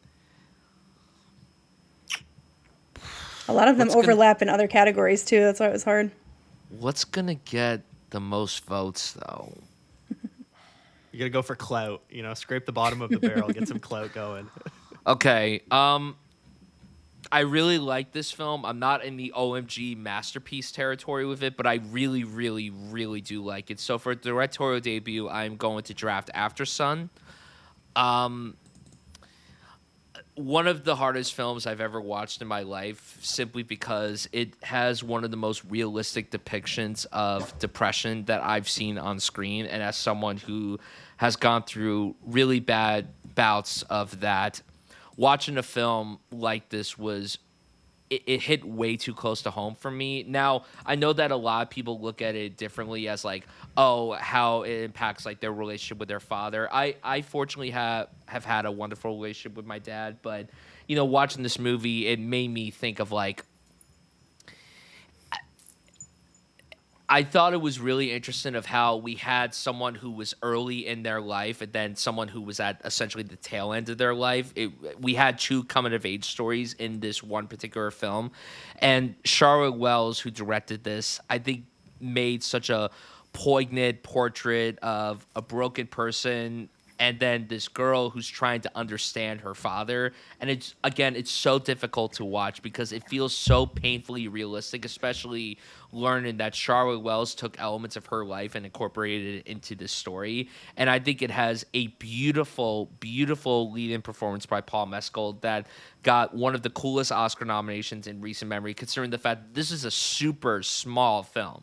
And I remember when people were predicting him to get an Oscar nom, I'm like, but like not many people saw After Sun, so I don't really. I think it's going to be an afterthought. I don't think it's going to happen. And then he managed to make it in, and it's one of the most inspired Best Actor nominees of the last 10 to maybe even 20 years. It's a really cool nomination, and as a debut, it showcased how brave of a voice Charlotte Wells has, and you know we think about movies and shows that have songs in them and how we look at them differently now. Now, whenever I listen to Under Pressure, which is essentially a bop of a song, I can't listen to it the same way ever again because of this movie. So, fuck you, Charlotte Wells, for that. Like, truly, the amount of therapy that I've had because of your usage of that song and how it ruined it for me, that's just not okay. So, I need you to send me some bills for my therapy. But no, in all seriousness, I really do like After Sun. There's just certain elements of it that keep me at a distance from really, really loving it.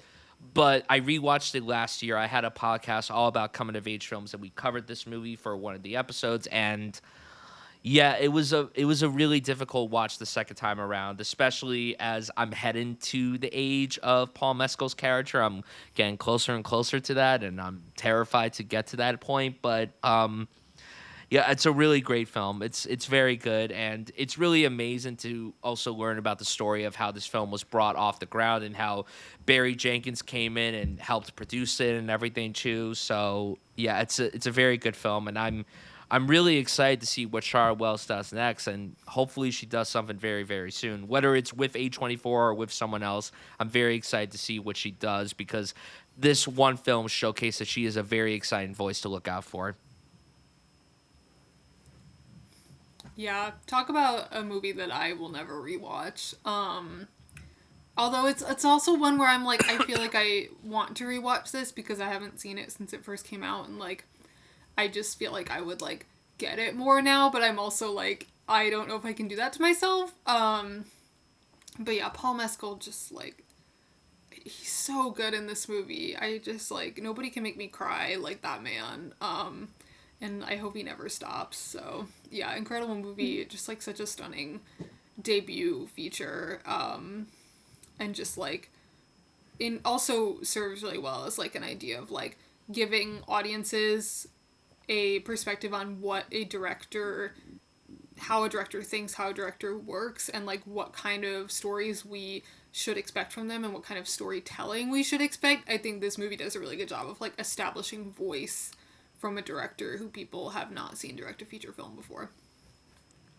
Yeah, I hope Paul Mescal never stops crying because every time he cries in a movie, I'm like, dude, I'm an empath apparently because it's like watching someone yawn. I'm like, I'm gonna cry, man. Don't do this. We need to hope that he has a scene in that 4-part Beatles movie where he cries his eyes out and everything. Just like give me that, please. But if I cry at the 4-part Sam Mendes Beatles biopic, I'm gonna have to like reevaluate. To file a complaint. Yeah, I mean, After Sun, like, it's such an interesting movie because how small it is when you realize how many people are involved, like Barry Jenkins, and then even adult Sophie is actually the choreographer for Testament of Ann Lee and was just in the drama as the really mean dance instructor. And it blows my fucking mind. But, I mean, After Sun is such a fascinating movie to watch. And, like, again, as you get older, you can kind of identify with both Sophie and with her dad, and that I don't really understand the people that are coming before me. And like there's so much in your life when you're younger you don't realize is going on. You think things just are the way they are with parents or with older people in general. And then as you get closer to Paul Mescal's character's age, you realize how much weight he is carrying throughout this film. And it's just a really personal movie, and I'm so excited to see what Charlotte Wells does next. And I often think that directorial debuts tend to be the most personal film that a lot of filmmakers will do if they write it. I mean, Past Lives, even that directorial debut, you can see how much is coming from Celine Song's life. After Sun, same thing, feels like so much of this is lived in. It's a lived experience world, and I just think it's like honestly a masterpiece to me. Yeah. Yeah, definitely second everything that you all said. Yeah, I think the most powerful sort of idea here is that you can be a kid and your parent is just your parent. You don't even you don't even think of them as like this full person who's having their own struggles and pressures and you can't even imagine what they're going through until you are getting older and reflecting back on it, and you can have that different perspective. So yeah, I think that is all just so beautiful here. Yeah, absolutely. All right, I have another pick. I'm going to go with 100 minutes or less.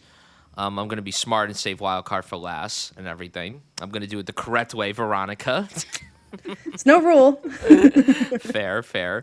Um, I'm like debating if I go with a Brian coded movie or if I go with like a really gnarly fucked up movie, because looking at the list of the 100 minutes or less, there's a lot of like gnarly shit that's eligible for this category.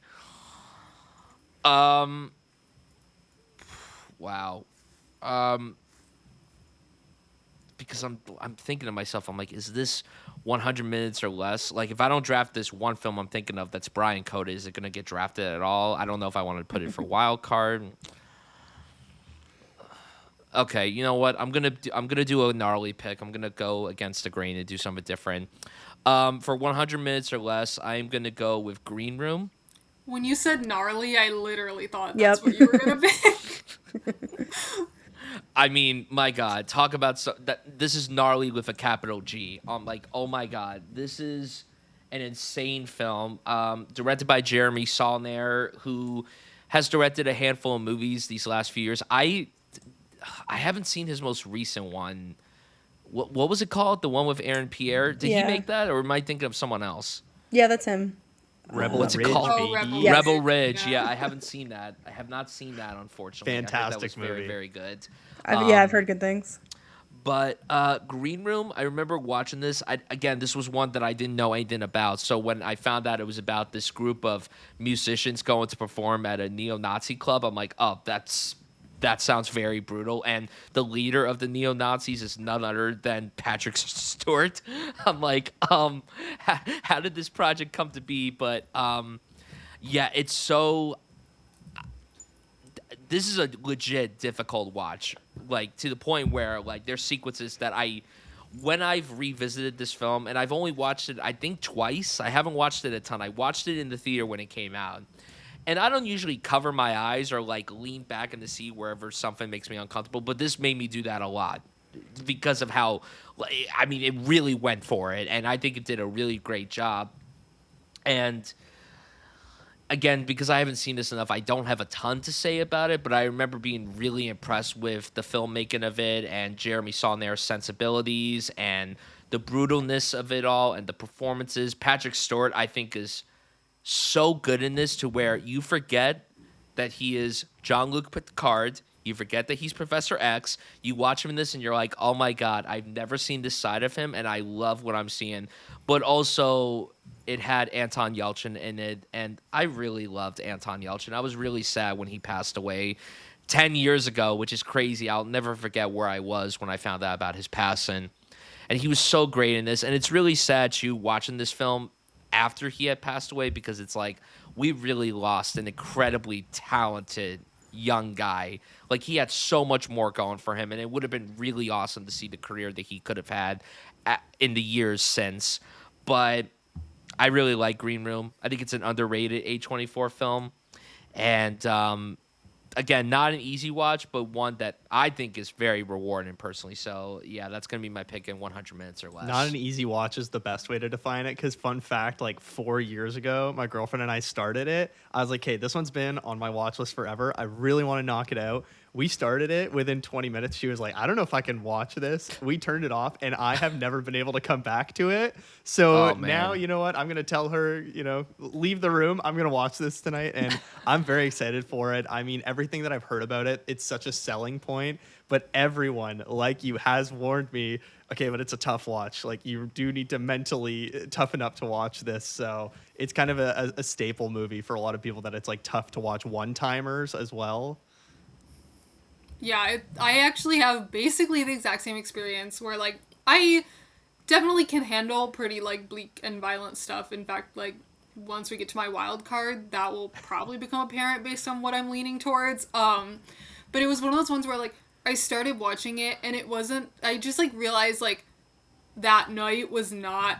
That wasn't the vibe. Like I was like, this is not the mindset I'm in right now. And trying to like force yourself into a mindset to watch something that harrowing is just like I was never gonna enjoy it if I did that.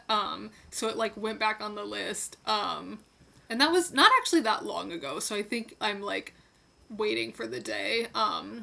But it's definitely like it's been on my list. I've heard really great things about it. I like a lot of the people who are in the cast. And just like, but yeah, exactly what you're saying, where like everyone kind of tells me the same thing, and I learned pretty quickly that they were not lying to me. Yeah, I have watched it all the way through, although it's been a while. I haven't revisited it in a bit. But yeah, definitely, I love Anton Yelchin. I miss him all the time. And definitely blown away by the Patrick Stewart performance, that this is a real transformation and he's able to play like such a brutal guy. I remember being really impressive. And yeah, in addition to very gnarly. Indeed. All right, next up is Claire. Oh boy. Okay. Well, I'm also gonna save my wild card for last. So I'm gonna do 100 minutes or less. And you know what? I'm gonna go with a Claire pick. Because I'm like, I have a pretty strong team, so I can throw in a fun one. I'm gonna pick Bodies, Bodies, Bodies. A movie that nice. I Love love. I really enjoy this movie. Did not think I would. It's on paper not really my kind of movie. But I like a lot of the people who are in it, so I was like, yeah, I'll check it out. I think this movie is very smart. I think it really nails a specific type of humor and satire that, like, a lot of movies really try to get, and it is unfortunately a type of satire that can become incredibly cringy very quickly, if you aren't thinking about it. And this movie, you know, I don't think it's perfect. I don't think it's like a masterpiece or anything. There are definitely moments where it like loses it a little bit, or parts where it kind of like drags, whatever. But it's like weirdly a movie that I could watch so many times.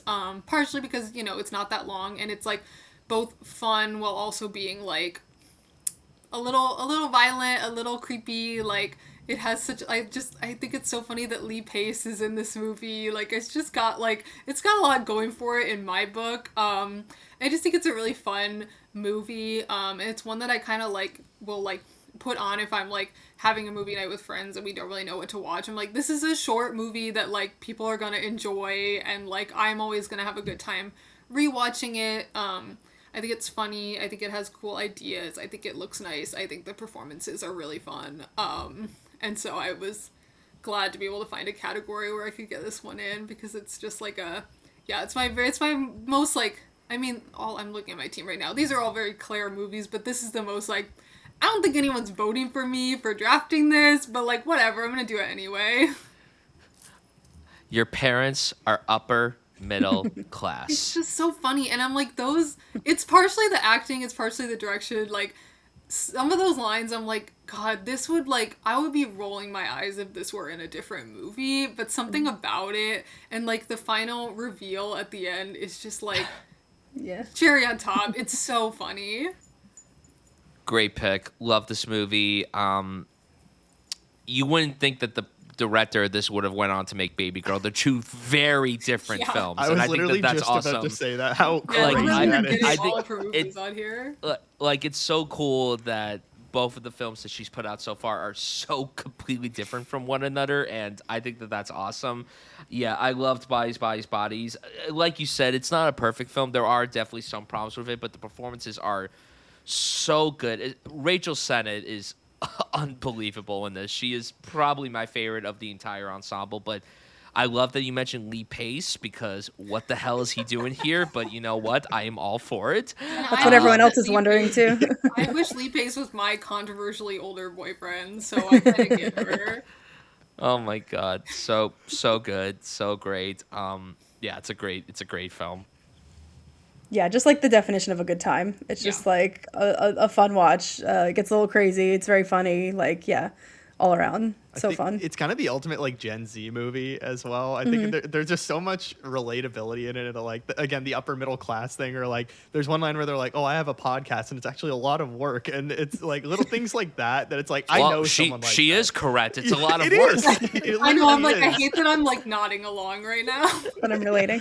No, there's so much relatability in it, and that everyone in the story, for better or for worse, we kind of know someone like them, and it's so perfectly accessible. Crazy that again, it's Helena Rain, I think, is the director, and she went on. Yeah, it makes Baby Girl next. It's like, all right, crazy career trajectory, but go off, I guess. And Rachel Sennett, I think this is my favorite performance from her. I like a lot of her stuff, but I think what she does in Bodies, Bodies, Bodies is just unbelievable. How hilarious, and it toes the line of cringe and uncomfortable and could fall flat at any moment, but it never does for me, and it just keeps kind of giving in. There's definitely bumps along the way, but it's just a very rewatchable movie for Gen Z.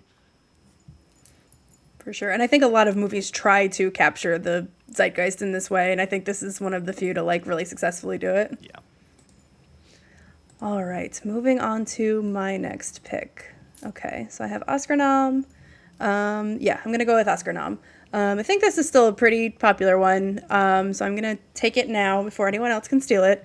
I'm going to go with The Florida Project. So this is, so I really liked Anora. I'm very happy that Sean Banker had like a huge Oscar moment with that and got so much recognition, but this is my favorite of his films. This is the performance from Willem Dafoe here is so incredible. As Bobby, I think, is his character. He's just the manager of this motel, and the daughter and mother here who are just it does what a lot of Sean Baker movies do, where you're looking at people who are typically impoverished, marginalized in some way. But I think that generally he has a really good sense of making them full people, not making this, like poverty porn or anything, and fleshing them out in a way that you understand them, you feel for them, you understand the dire straits that they've been put in a lot of cases, and just the portrait of just like a little girl who is growing up in these conditions and yet doesn't really know anything different and is kind of has that childlike whimsy, but also has had to mature way too quickly and become a little too much of an adult to handle her circumstances. I just think this is a really, really gorgeous movie. The visuals, the sort of juxtaposition of being so near Disney World while living in this community that's pretty decimated. I think that's really powerful, and they work with that a lot in the movie. I think that it is gorgeous. When this movie was coming out, I hadn't seen it yet. I heard of it and was planning to see it soon and everything. And my sister and I took a trip to Disney World, and we were broke college kids trying to do it very cheap, and we actually stayed at this motel. And I was like, I hadn't seen the movie yet, but I was like, I think this is maybe where that other movie is set. And I was like, and then I watched the movie and I was like, good thing I didn't watch this before we stayed You're there. the first But method movie viewer. yeah. Yeah, I'm like, I cannot watch until I fully immerse myself in it. So yeah, don't necessarily recommend the hotel, but I do recommend the movie. They got rid of the purple. Now it's just white, the hotel. I've seen that, yeah. Which is kind of sad because, like, yeah, it didn't look like an appealing place to stay, but it would have been cool to be like, oh, hey, here's the hotel from the Florida Project, but now it's painted white. The purple is gone. I completely echo everything that you said. This is my favorite Sean Baker film. I'm happy to live in a world where he's an Oscar winner, but if it were up to me, this would be the film that he would have an Oscar for. The Willem Dafoe performance is so amazing because he's just such a nice guy. He's such a good guy, and Willem Dafoe is notorious for playing not good guys. So it's like when you see him playing a legit, humble, kind, down-to-earth dude, it's like, oh, well, I want to be your friend too, Bobby. And the dynamic between the daughter and the mother was a very fascinating element to it. And it's a really good film. It's a very good film. I really like it. I haven't seen it in years. I've been wanting to revisit it. I really like that Willem Dafoe nomination. I'm really glad that he got nominated for this and everything. Veronica, I really loved what you said about it, like not becoming poverty porn, and that it's about this lower income family that is three-dimensional. And I think stories like that are really beautiful. And Sean Baker, he's so good at that. Like even in Honora, her situation, she still feels like a real person with real thoughts, real feelings. It's not just defined to her career. And even Willem Dafoe is such a relatable character. And yeah, he's such a nice guy. I mean, maybe Norman Osborn is misunderstood. I don't know, but he's definitely he's definitely not a great guy. And I think the Florida Project is so gorgeous to look at as well. Like I could take any frame from the movie really and just kind of stare at it for hours. It's one of those movies that is not just the text, but how it's displaying everything and where it's displaying it is so interesting. I mean, it's sad that they repainted the hotel. I saw that on Reddit and I was disappointed. But it's sort of the staple Sean Baker film for me. I really liked Honora. I loved his other film, Tangerine or Red Rocket, and I just think the Florida Project is the one where a lot of people just sort of got Sean Baker and they really understood maybe what he's interested in as a filmmaker. I think Honora as well, there's parts of him that you're like, okay, you can see what he's interested in, but the Florida Project feels the most realized in comparison to Honora. I think it's a fantastic pick. Yeah, I agree with everything being said. I feel the same way about the Honora win, where it's like, I actually think it's more cool that like the director of Tangerine and the Florida Project has an Oscar than Honora specifically winning an Oscar. Even though I think that movie's, it's good. Like, I enjoy it. But yeah, I think the Florida Project is so far and away his best work. Willem Dafoe, incredible. Yeah, like, it's everything everyone is saying. It's so good. It's emotional. And it feels very real. And I think, like, he is doing so much with a smaller budget, relatively small cast of characters. These, like very, like, real and feeling very tactile locations. I just think it's like really, really solid direction. Just like great work from everyone who touched it. All right, now we go to Kiki for his two final picks. Okay, I'm gonna do wild card last. I don't wanna stir the waters too bad. So let's go to Oscar nom. And I'm going to do one that I thought maybe I'll go with first, but I kicked it down the road because I was like, I guarantee nobody is going to pick this. I am picking If I Had Legs, I'd Kick You. Nice. Because Rose Byrne, I have loved her forever. And when she was nominated, it's maybe the most proud I've ever been of a stranger who I don't know, who is wealthy and famous. And I'm like, good for her, because that movie, I saw it at TIFF last year on its premiere night, and it's the first time I've nearly had to leave a theater because I was so panicked. There's the scene where she's pulling the tube out of her daughter. I was literally having a panic attack, and I was half standing up, like I might walk out right now and then come back in 5 minutes.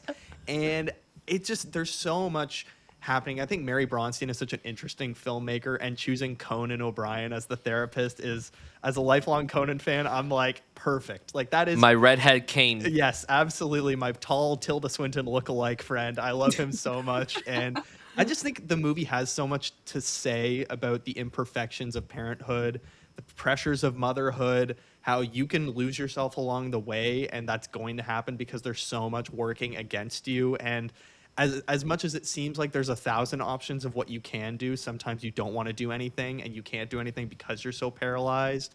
A$AP Rocky giving a great performance for no reason, like crazy. It's crazy. It's a crazy movie. I think it should have been nominated for more Oscars, to be honest, because I think there's so much richness to the text, and it's very stereotypical A24. I would say that is a movie that people would be like, oh, that's an A24 movie. But what Rose Byrne does in that performance, it was like cheering for a losing dog every single time at a race, because it was just watching Jessie Buckley win award after award. And I loved her in Hamnet, but I'm like, Rose Byrne, like, this is our time, queen. What are we doing? And I was very happy for her, and I love this movie to death. Yeah, this was my... Oh, go ahead, Claire. No, I mean, I was going to say much the same. I love this movie. I can't watch it again. I can't watch, like, mystery illness movies because it, like, triggers, like, very specific anxiety I have. And so I'm very glad that I didn't know that that was a massive aspect of this movie, because I would have skipped it. And it was one of those things where I was like, I just have to power through at this point because like this movie is so good and I find what it's doing so compelling, and that performance just like, I mean, yeah, she would have been my pick last year easy, and I love Jessie Buckley and Hamnet, and I liked a lot of those other leading performances too, but just like I think this is honestly like generational work, and it's so effective and devastating, and like the way it's shot is just like doesn't give anyone any space to breathe, and I was just like not having a good time at all, which is exactly what they were going for, and I thought it was great. Yeah, this was my number 3 movie of the year for last year. As I've talked about it on the pod before, but yeah, Rose Byrne. I'm glad at least she was like kind of nominated everywhere and like really in the conversation all season, even though it was clearly going to Jesse. But I wish Mary Bronstein's directing had gotten a little more recognition, because I feel like that the performance and the direction are just hand in hand here. Like they are paired together, and it was such a smart choice to have it so tightly focused on Rose Byrne and her face, and the choice to not show the daughter for the majority of the film. I thought that was so smart, and that's like something that really like put it over the edge for me, because it's we are so in Rose Byrne's perspective. We are just her daughter is just this faceless pit of need that she is incapable of connecting with, and it just makes it so stressful but effective. So yeah, I think that this movie was absolutely brilliant, and great performance from Mary Bronstein. I think she's fantastic Yes. as her doctor, and like, crazy that she pulls that off. Yeah. Yeah, not a lot to add here. Similar to the three of you, Rose Byrne would have been my pick for Best Actress as well. And I loved Hamnet. I loved Jessie in it, and I've been a Jessie Buckley fan for a long time. And I'm happy that she has an Oscar, but also I've been a Rose Byrne fan for a long time too, and she deserves an Oscar. But like Veronica said, I'm so happy that she even got the nomination everywhere. She had to have been the number 2. She definitely had to have been in second place. I think so, win. yeah. I agree, yeah. But yeah, it's great. And Kiki, I was also at that same TIFF premiere screening of this movie.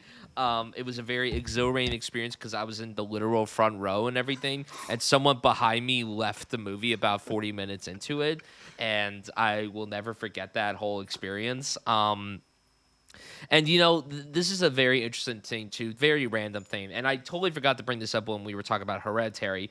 Toni Collette does one of the best fake American accents ever. Rose Byrne is the exact same way. Her fake American accent is so flawless that for such a long time, I thought she was American. And then it was when I watched, I think Neighbors might have been the first thing I watched her in, where it was her actual Australian accent. And I'm like, is she just doing a pretend Australian accent? And then I'm like, oh, wait, she's Australian, actually. Oh, well, you had me fooled. But Just doing it to fuck with us. I love that movie. I really loved it big time. Conan was amazing. A$AP Rocky was great. He gave 2 great performances that year because he was also really good in Highs to Lows.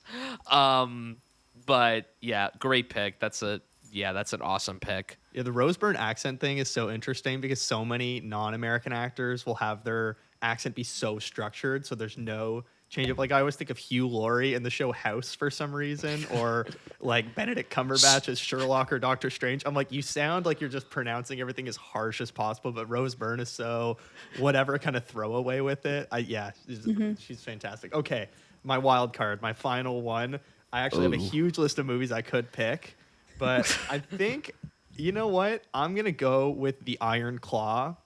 Ooh. I'm a younger brother, and this is the hardest I have ever cried in a movie theater. Like, and it's not even close. It is not even close. This was the ugliest cry I've ever had in my life. It was an extremely hard movie to get through. I knew very little. I knew about the Von Erichs, but I very little about the family. And it's crazy that they even cut stuff out of the story because they didn't believe people were going to buy into it. They were like, oh, no way. And I think Zac Efron... They cut out a whole brother. Exactly. Zac Efron... They claimed they cut out a whole brother because they're like, we don't want it to be any more emotional than it already is. Hey, you want to watch 3 siblings die? How about 4? Like, it's just... it's crazy the amount Technically, of this would have been the 5th sibling. Yeah, with the younger one. And I think Zac Efron not getting nominated, one of the greatest crimes of our time, because that final scene is an Oscar clip. Like, when you watch it back, oh, I used to be a brother, that is what they would play, and then they would cut to him in the lead actor category. Like, bro, cut the tape. That performance is literally the Academy's bread and butter, and Yeah. they didn't even have the decency of nominating him.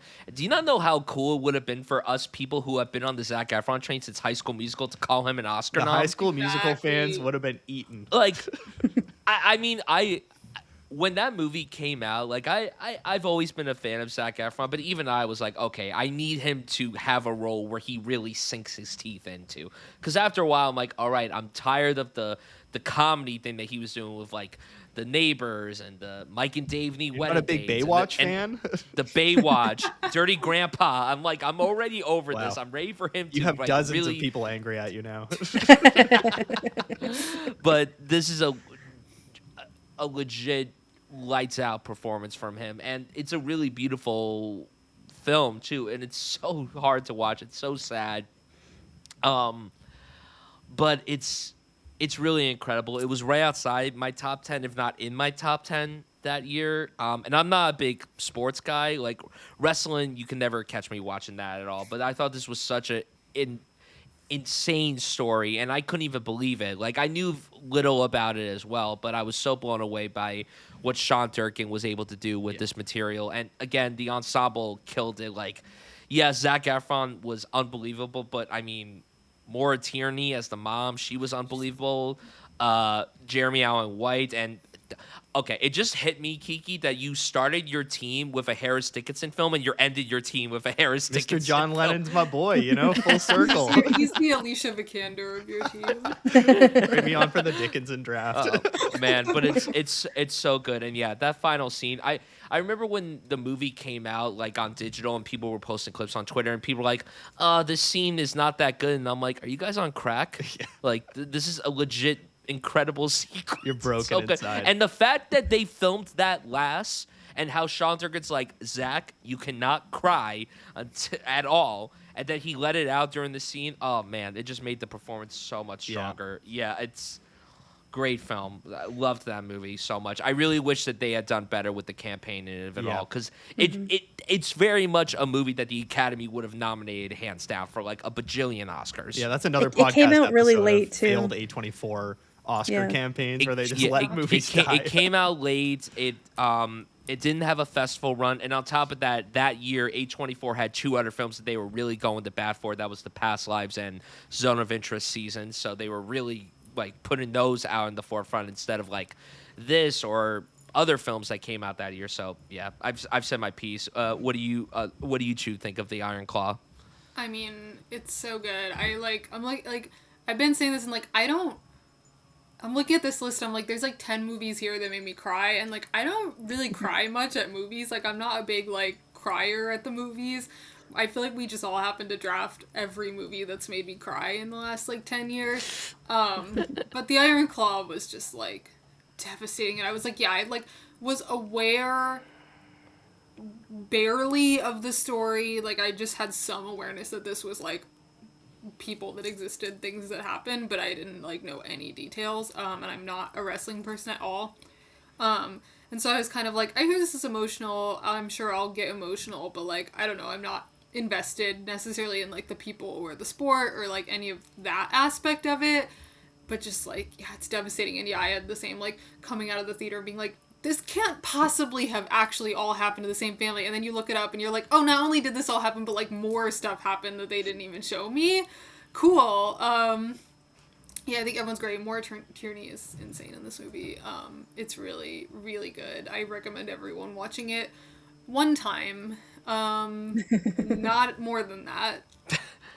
Yeah, Very at the much very so. least, watch it once. Yeah. At the very least. Yeah, the Zac Efron performance is the highlight for me. And I remember after seeing it thinking that it would have been kind of the more obvious choice to have Zac Efron and Jeremy Allen White like in switch roles, because like if you could almost see more like Zac Efron being the one who's like a bit more of a hot shot that kind of flames out, and then Jeremy Allen White be the like overlooked brother who's a little more brooding. And like the fact that I had that thought, but also that they each pulled off like exactly what was asked of them in the roles that they had, and that like I wouldn't trade that Zac Efron performance for anything. Like he's just it's such a great demonstration of what he can do, and I think that I obviously went into it knowing it was some sort of a tearjerker and everything. I think I made it through most of it without crying, and then that scene on the lawn with Zac Efron and his sons. I can remember like a few months ago I was talking to my sister about this movie. She hadn't seen it, and she was like, I'm probably not going to see it. Like, you can just tell me what happens and stuff. And I was just describing that scene to her, and I was like, oh, nope, there it goes. just cry. Like, his performance there, just the idea of it, oh my God, I used to be a brother, like saying that to your son, saying, we'll be your brother. Oh, come on. Like, that just really, that is so fully formed. It's so, obviously it's pulling from real life. It's not just written that way, but like it does a really great job of like recognizing the tragedy of being this fraught but tight-knit family, and like what does that do to you as that is rotted away. And yeah, it's a tough movie, but a very good one. Yep. All right, that was your final pick, Kiki. That's it. Congrats.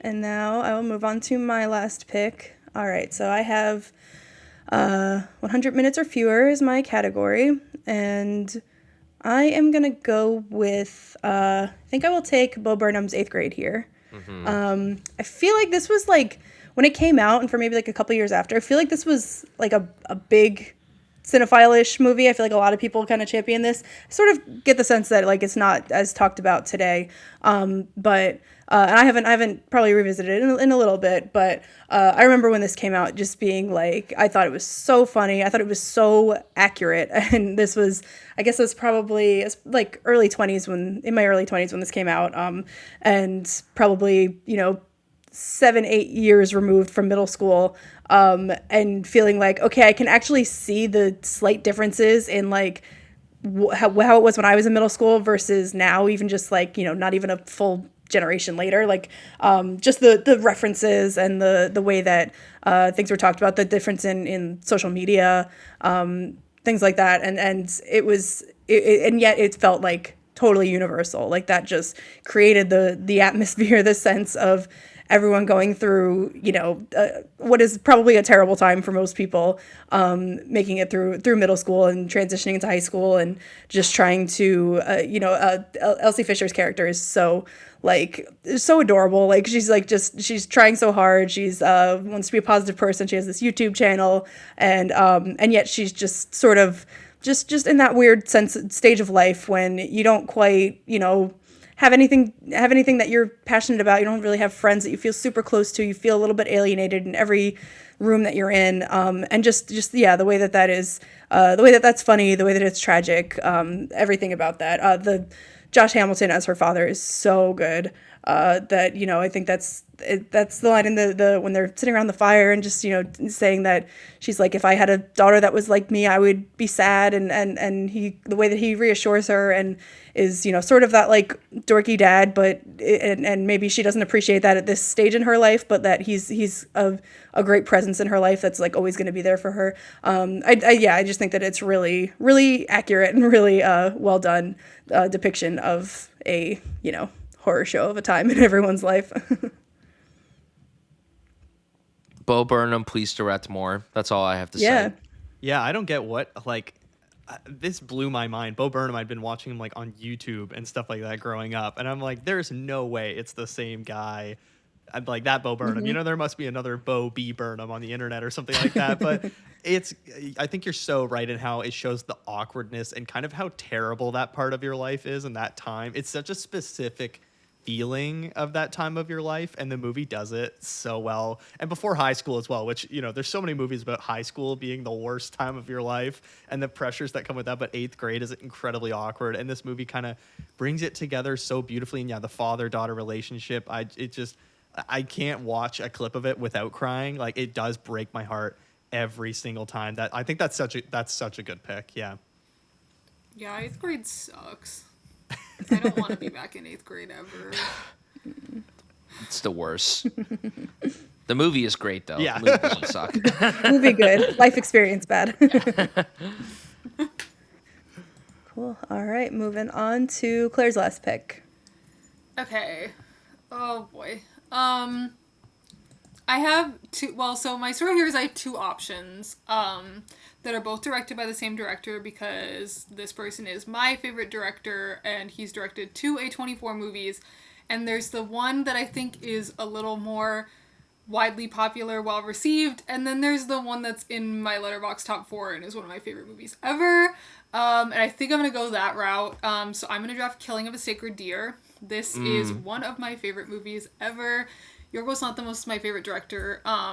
I was close to picking The Lobster. I also had that sort of on my list for like a potential Oscar nom because it got a screenplay nomination. But I knew I was going to draft a Yorgos Lanthimos movie in my wild card. But yeah, Killing of a Sacred Deer is my favorite movie he's made, which I know is kind of a less conventional pick because I know, the big ones are sort of like The Lobster, The Favorite, Poor Things, and I think this movie is like, it like really gets under my skin. Like it like spikes my anxiety, and it's so unbelievably bleak. I like that it has elements in its premise that are similar to something like The Lobster, where what I love about a lot of his movies is that they're like, this is the premise, deal with it, and here's what I want to say about it. Like, The Lobster never once tries to explain why the world is like this, why you have to get turned into an animal if you can't date anyone. Like, none of that is explained ever in that movie. But the movie is like, this relatively absurd premise has so many interesting things to say about its characters and about the world that we all live in. And Killing of a Sacred Deer has a similar element where it's like, we're not really going to explain why Barry Keoghan is like the human manifestation of the concept of karma in Colin Farrell's life. That's just something that we all have to ride with. I think everyone is so good in this movie. I mean, Barry Keoghan is insane in this movie. He had a crazy 2017. Kidman and Farrell are so good. Like, I just think that everything about this movie works so well to, like, creep you out and keep you so on edge. And, like, I understand why a lot of people are put off by it because it is incredibly bleak. Even in, like, the Yorgos Lanthimos sphere of movies, this is still one of the more harrowing ones, which is, like, says a lot, and probably says a lot about me that it's my favorite. I just like the way this movie looks. I like the way this movie sounds. I like the sort of like droning score that it has. And I appreciate about Lanthimos that he doesn't shy away from doing things that are more provocative and are a lot harder to digest, because I think it comes out of a place of like, these are kind of anxieties about the world and about humanity that we all share. And so it's weirdly comforting that someone is like, I also think that maybe like the base root of humanity is evil and there's nothing we can do about that. And I'm going to make a movie about it. And I'm kind of like, I'm also worried about that sometimes. So I appreciate that I can like spiral out and watch Yorgos Lanthimos movie. And this movie's great. I love his movies in general. And so that's going to be my fun pick. I like this film a lot. It's not my favorite Lanthimos, but it's pretty great. This was the second collaboration between Colin Farrell and Nicole Kidman of that year, because they also did The Beguiled, which is unfortunately not an A24 film, but it's a pretty good one that I wanted to shout out. Yeah, it's such a bleak film. I've only seen it once. I haven't seen it since it came out, and I don't know if I'm ever going to revisit this one. But there are so many instances where I'm like, I haven't seen this film. And I mean, it's been almost 10 years since it came out, so it's like, well, I mean, I feel like I've had enough of a gap in between to, like, revisit it and everything. But I remember walking out of that theater feeling so deflated after I watched it. And I also didn't look at spaghetti the same way again for a while. I couldn't bear having spaghetti for probably like a month after I watched this movie. And then I occasionally see that image floating around of Barry Keoghan just gorging the spaghetti, and I'm like, nah, I can't do that. I cannot vibe with that at all. But it's really good. It's a really good film, and yeah, it's so dark. You have a lot of bleak films on your team, I Claire. know, and I don't know. I like that a lot when, like, a movie can be bleak without managing to feel like it's not like the director just being like unnecessarily nihilistic, which I Yeah. think is like a lot of people find that Yorgos Lanthimos falls on the wrong side of that line, which is a totally valid opinion to have.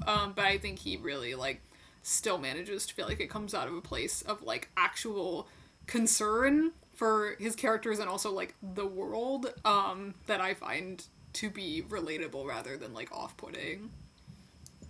Yeah, I think what I Yeah. love most about Yorgos Lanthimos, and actually this was the first film of his that I watched, and it felt like seeing a whole new corner of the world. I was like, oh my God, I love how you really have to play by his terms. Like you said, a lot of his movies, he's not going to explain certain mechanics, even the most sort of close to life ones, like A Kinds of Kindness, where it's more just about strange things in our world.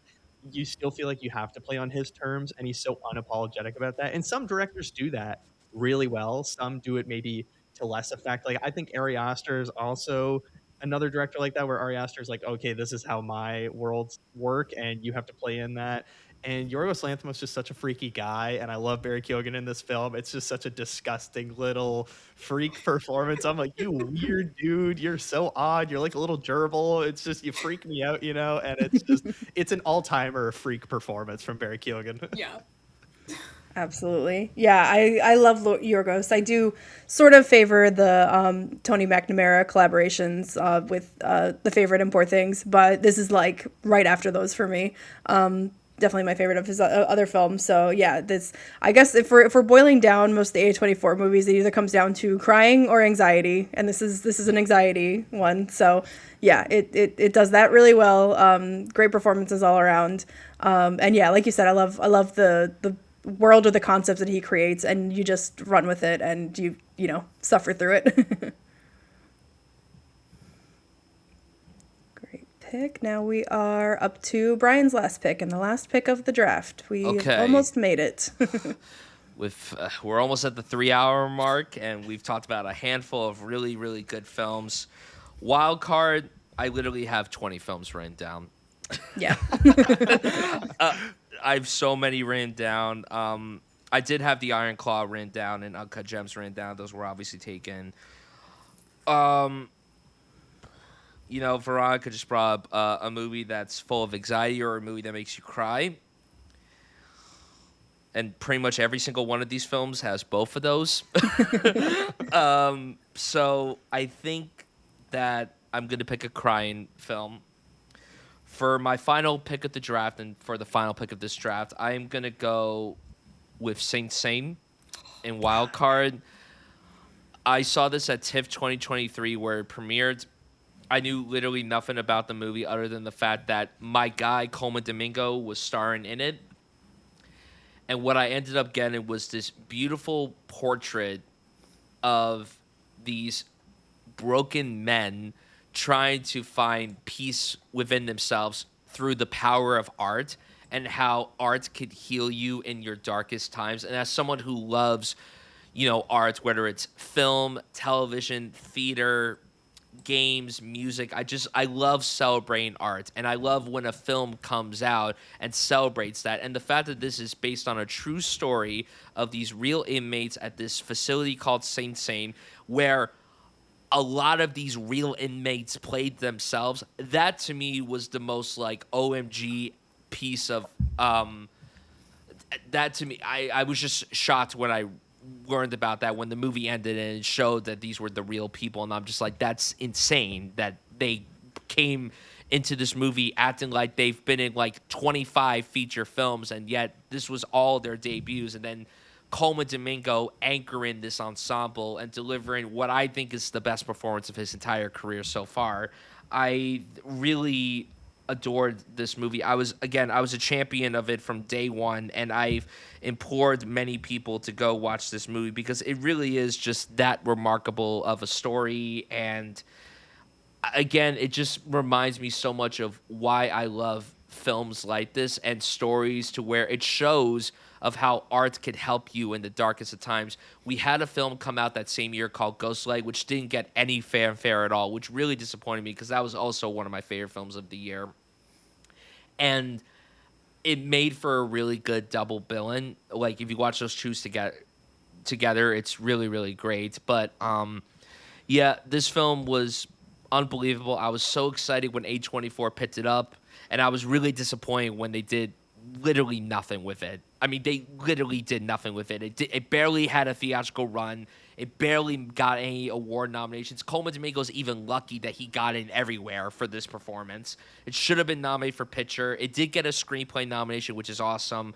But this is a film that really should have been celebrated a lot more. It was loved amongst us cinephiles, but I wish that the awards bodies had given it a lot more recognition than it deserved. So Clarence again, Macklin should have gotten in for the Yeah. Oscar nom. Clarence Macklin was my pick for my supporting actor of that entire year. Coleman Domingo was my best actor, and Clarence Macklin was my supporting actor. That's just how much I loved this movie. This was number 2 of the entire year for me, behind I Saw the TV Glow, and yeah, just an extraordinary film. I love it, and I've told many people to watch it because it's just such an inspirational story and a really beautiful story. And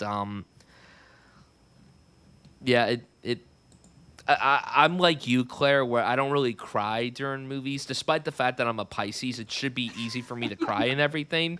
I get emotional very easily, but this let the waterworks out, especially the second time I watched this movie, because I guess I didn't want to like cry in front of a lot of people. I wanted to like cry when I watched the movie myself, and I'm like, yep. All right, just end it. But yeah, that's my pick for Wild Card. That's a Yeah. really Great good pick, pick. yeah. Beautiful movie. This was super high on my list that year. I mean, I'm a theater kid. You give me a movie that's like the power of theater and community for getting through a hard time. And I think it's very smart about, depicting the criminal legal system and how completely fucked up our jails are and the entire system that is against these people. That's the other thing too. It's so much Yeah. more than just a movie about like these inmates performing in a show. It's literally about that too, and it's unbelievable how they were able to juggle all of that. And shout out Greg Quidar and Clint Bentley, the writer director pairing. Like they swap director and status every time they make a project together, and they're my favorite writer director duo right now. With this and Train Dreams back to back, like that's like a great 1-2 punch. And I'm excited for the next film that they're doing, Saturn Return, which Greg Quidar is directing. So yeah. I'm sorry to interrupt what you said, No, you're but good. I had to get that out there. No, yeah, and I think I find it, and I really like Train Dreams, but this is like on another level for me. I Right. absolutely love this one, and I think it's ultimately fairly an uplifting movie. But I think like there are like the moment that stands out to me is like when Coleman's character is having that hearing for his parole, and like that the fact that we've seen all of the work and sweat and tears and love that he pours into this theater group, and like that the fact that the parole board like questions like, oh, if you're an actor, are you just acting now? And it's like that's the entirely missing the point. And oh my god, the devastation on his face at that moment is just like he should have won the Oscar just for that. But the whole idea is that like no, this is like it's actually they're creating truth. They are creating something that is like even more true than real life, and the fact that like someone who doesn't understand that could like completely misinterpret and just the bleak way that that's dealt with. But so yeah, there's definitely like there's a lot of darkness in this movie, but there is also a lot of uplift, and I think that tone is hard to balance without being a little corny or cheesy or anything. And I think this like completely like evades all those traps. It just mostly just grounded by Coleman and Clarence and the great performances. But yeah, this one is like a really special movie. That parole scene is the one I was specifically going to speak about because, like you said, it's not just a movie about how beautiful art is, but how it's like used in our lives and how it can be misunderstood by people who don't get it, and how it's being weaponized against him when it's his biggest passion in life. And I think, Clarence Macklin as Divine Eye, that was probably my favorite performance that year, and I was so heartbroken that A24 really did nothing to support this movie. They put it out and then they just sort of let it roll by itself, and it's so heartbreaking because the movie has so much to say about masculinity, about rehabilitation, that mistakes don't define you and you don't need to define yourself by your mistakes, and that it's great to have this outlet for expression and finding sympathy through characters who aren't yourself. And it's just, there's so much to say about theater and what it can do for the soul. I love Sing Sing. It was also in my top 5 that year because once in a lifetime film for me. Yeah, I agree. I just think it's so incredible.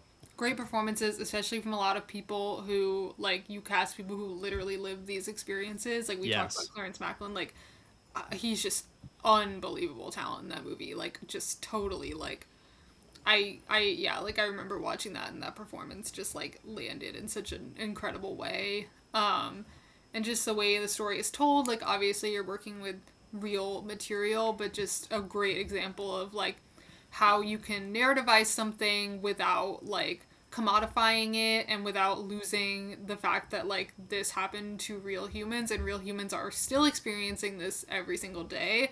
And just a really great example of, like, how to kind of, like, toe that line between, like, turning something into a movie but also, like, not losing the fact that, like, yes, this is actually, like, incredibly real and, like, important outside of, like, what it means within, like, the framework of a film. Yep, exactly.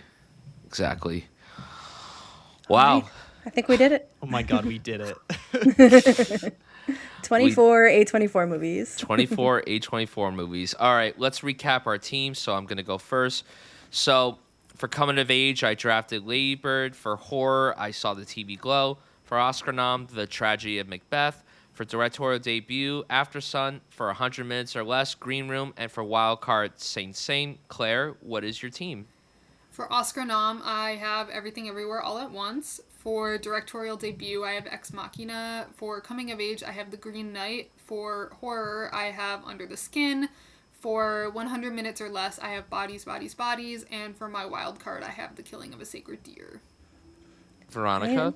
Yep, and then I have Moonlight in coming of age, The Vivitch in horror, Hereditary in directorial debut, The Florida Project in Oscar nom, Eighth Grade in 100 Minutes or Fewer, and Uncut Gems for wild card. And Kiki? All right, last but not least. Sorry, I wrote them out of order, but Oscar nom, I have If I Had Legs, I'd Kick You. Wild card, I had The Iron Claw. Horror, I have The Lighthouse. Directorial debut, I have Past Lives. Coming of age, I have Baby Girl. And 100 Minutes or Less, I have Friendship. Wow. Amazing teams. Honestly, this could really go any way. I don't have any idea. Yeah. Honestly, I think everybody's team is incredibly stacked. Yeah. It'll just come down to personal preference and favorites. Veronica's going to be pissed if she doesn't win again. I drafted Hereditary for nothing. I could have Ari had Sorry Aster. Baby. So we're going to quickly go through, because there's so many films to mention and everything. We're going to quickly go through honorable mentions if we have any. I'm going to quickly go through a whole bunch of them. And if you guys have any overlap, that's totally fine. All right. Honorable mentions. Minari, The Brutalists, First Reformed, The Zone of Interest, Heretic, The Spectacular Now, 20th Century Women, Come On, Yes. Come On, Sorry Baby, Janet Planet, which is super small. Love Annie Baker's play, so I love the fact that she sat behind the camera. Swiss Army Man, While We're Young, Enemy, After Yang, Marcel the Shell with Shoes On, Dream Scenario, Priscilla, The Souvenir, both parts, Waves, and Queer. Nice. You got most of them, yeah. I'll shout out Close. That was that Belgian movie that was nominated for International Feature. I really like that. I like Saint Maud, The Humans, Problemista, and recent ones I really like The Moment, Pillion, Marty Supreme. I was a fan of that one too. Then there was Zola, You Hurt My Feelings, Causeway, Dix the Musical. I wish I could have gotten that in somewhere. I was but- at the world premiere of that attempt. That was Nice. a trip. That was an experience, to say the least. Oh, and shout out to On Becoming a Guinea Fowl. That was one that didn't get a lot of attention last year. Yeah, I had a lot of the same ones. I already mentioned The Lobster. I came close to picking Talk to Me in horror or directorial debut. Same When You Finish Saving the World. The Jesse Eisenberg movie was another late cut. And then A Different Man, Love Lies Bleeding. I had First Cow and Showing Up, the two Kelly Reichardt movies, who I just adore her so much. Claire Denis' High Life. Those were my big ones that I was sad to not draft. And I forgot Eddington, even though we talked about that. I had that on my wild card Yeah. longer list. Yeah, I mean, you guys nailed it. The only one I'm gonna highlight a little bit more is just A Different Man. I think that movie is so insane. Sebastian Stan, Renata Reinsve, Adam Pearson. Sebastian Stan, I don't get it. He is just blowing my mind every time I see him on screen. Golden Globe winning performance. My That was man. that was Could've one of been the his coolest Oscar wins of nom. that entire award Yeah, season. yeah, I was huge on that. Yeah. But yeah. All right, that concludes our A24 draft. So be sure to vote on our Twitter and Instagram. And with that, 3 hours later, that is a wrap on today's episode of Some Like It Real. Thank you for joining us for this draft. If you're interested in following along our journey, you can find me on Twitter, Instagram, and Letterboxd at Brian Sutfield. And you can find me on Twitter and Instagram at Vero Albarella and on Letterboxd at Alba_real_A. And once again, major thanks to Claire and Kiki for joining us today. Claire, where can the listeners find you? Yeah, you can find me on, Twitter, TikTok, and Letterboxd at UpseyMaisie. I'm also on Instagram at Claire May Lewis. And I also host a podcast called Anatomy of an Oscar, where we talk about past Oscars races and the shenanigans that the Academy has gotten up to in the past. So listen to that if you enjoy that kind of stuff.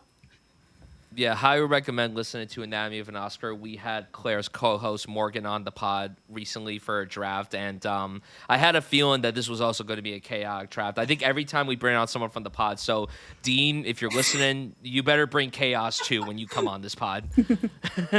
And Kiki, where can people find you? Yeah, Instagram, I'm just Watcher of All Things. TikTok, I'm at watcher.of.all.things. Letterboxd, obviously, like the other psychopaths that have been on this show, just Kiki J70. And then, yeah, I have a weekly podcast, Watcher of All Things. Check it out. It's a lot of fun.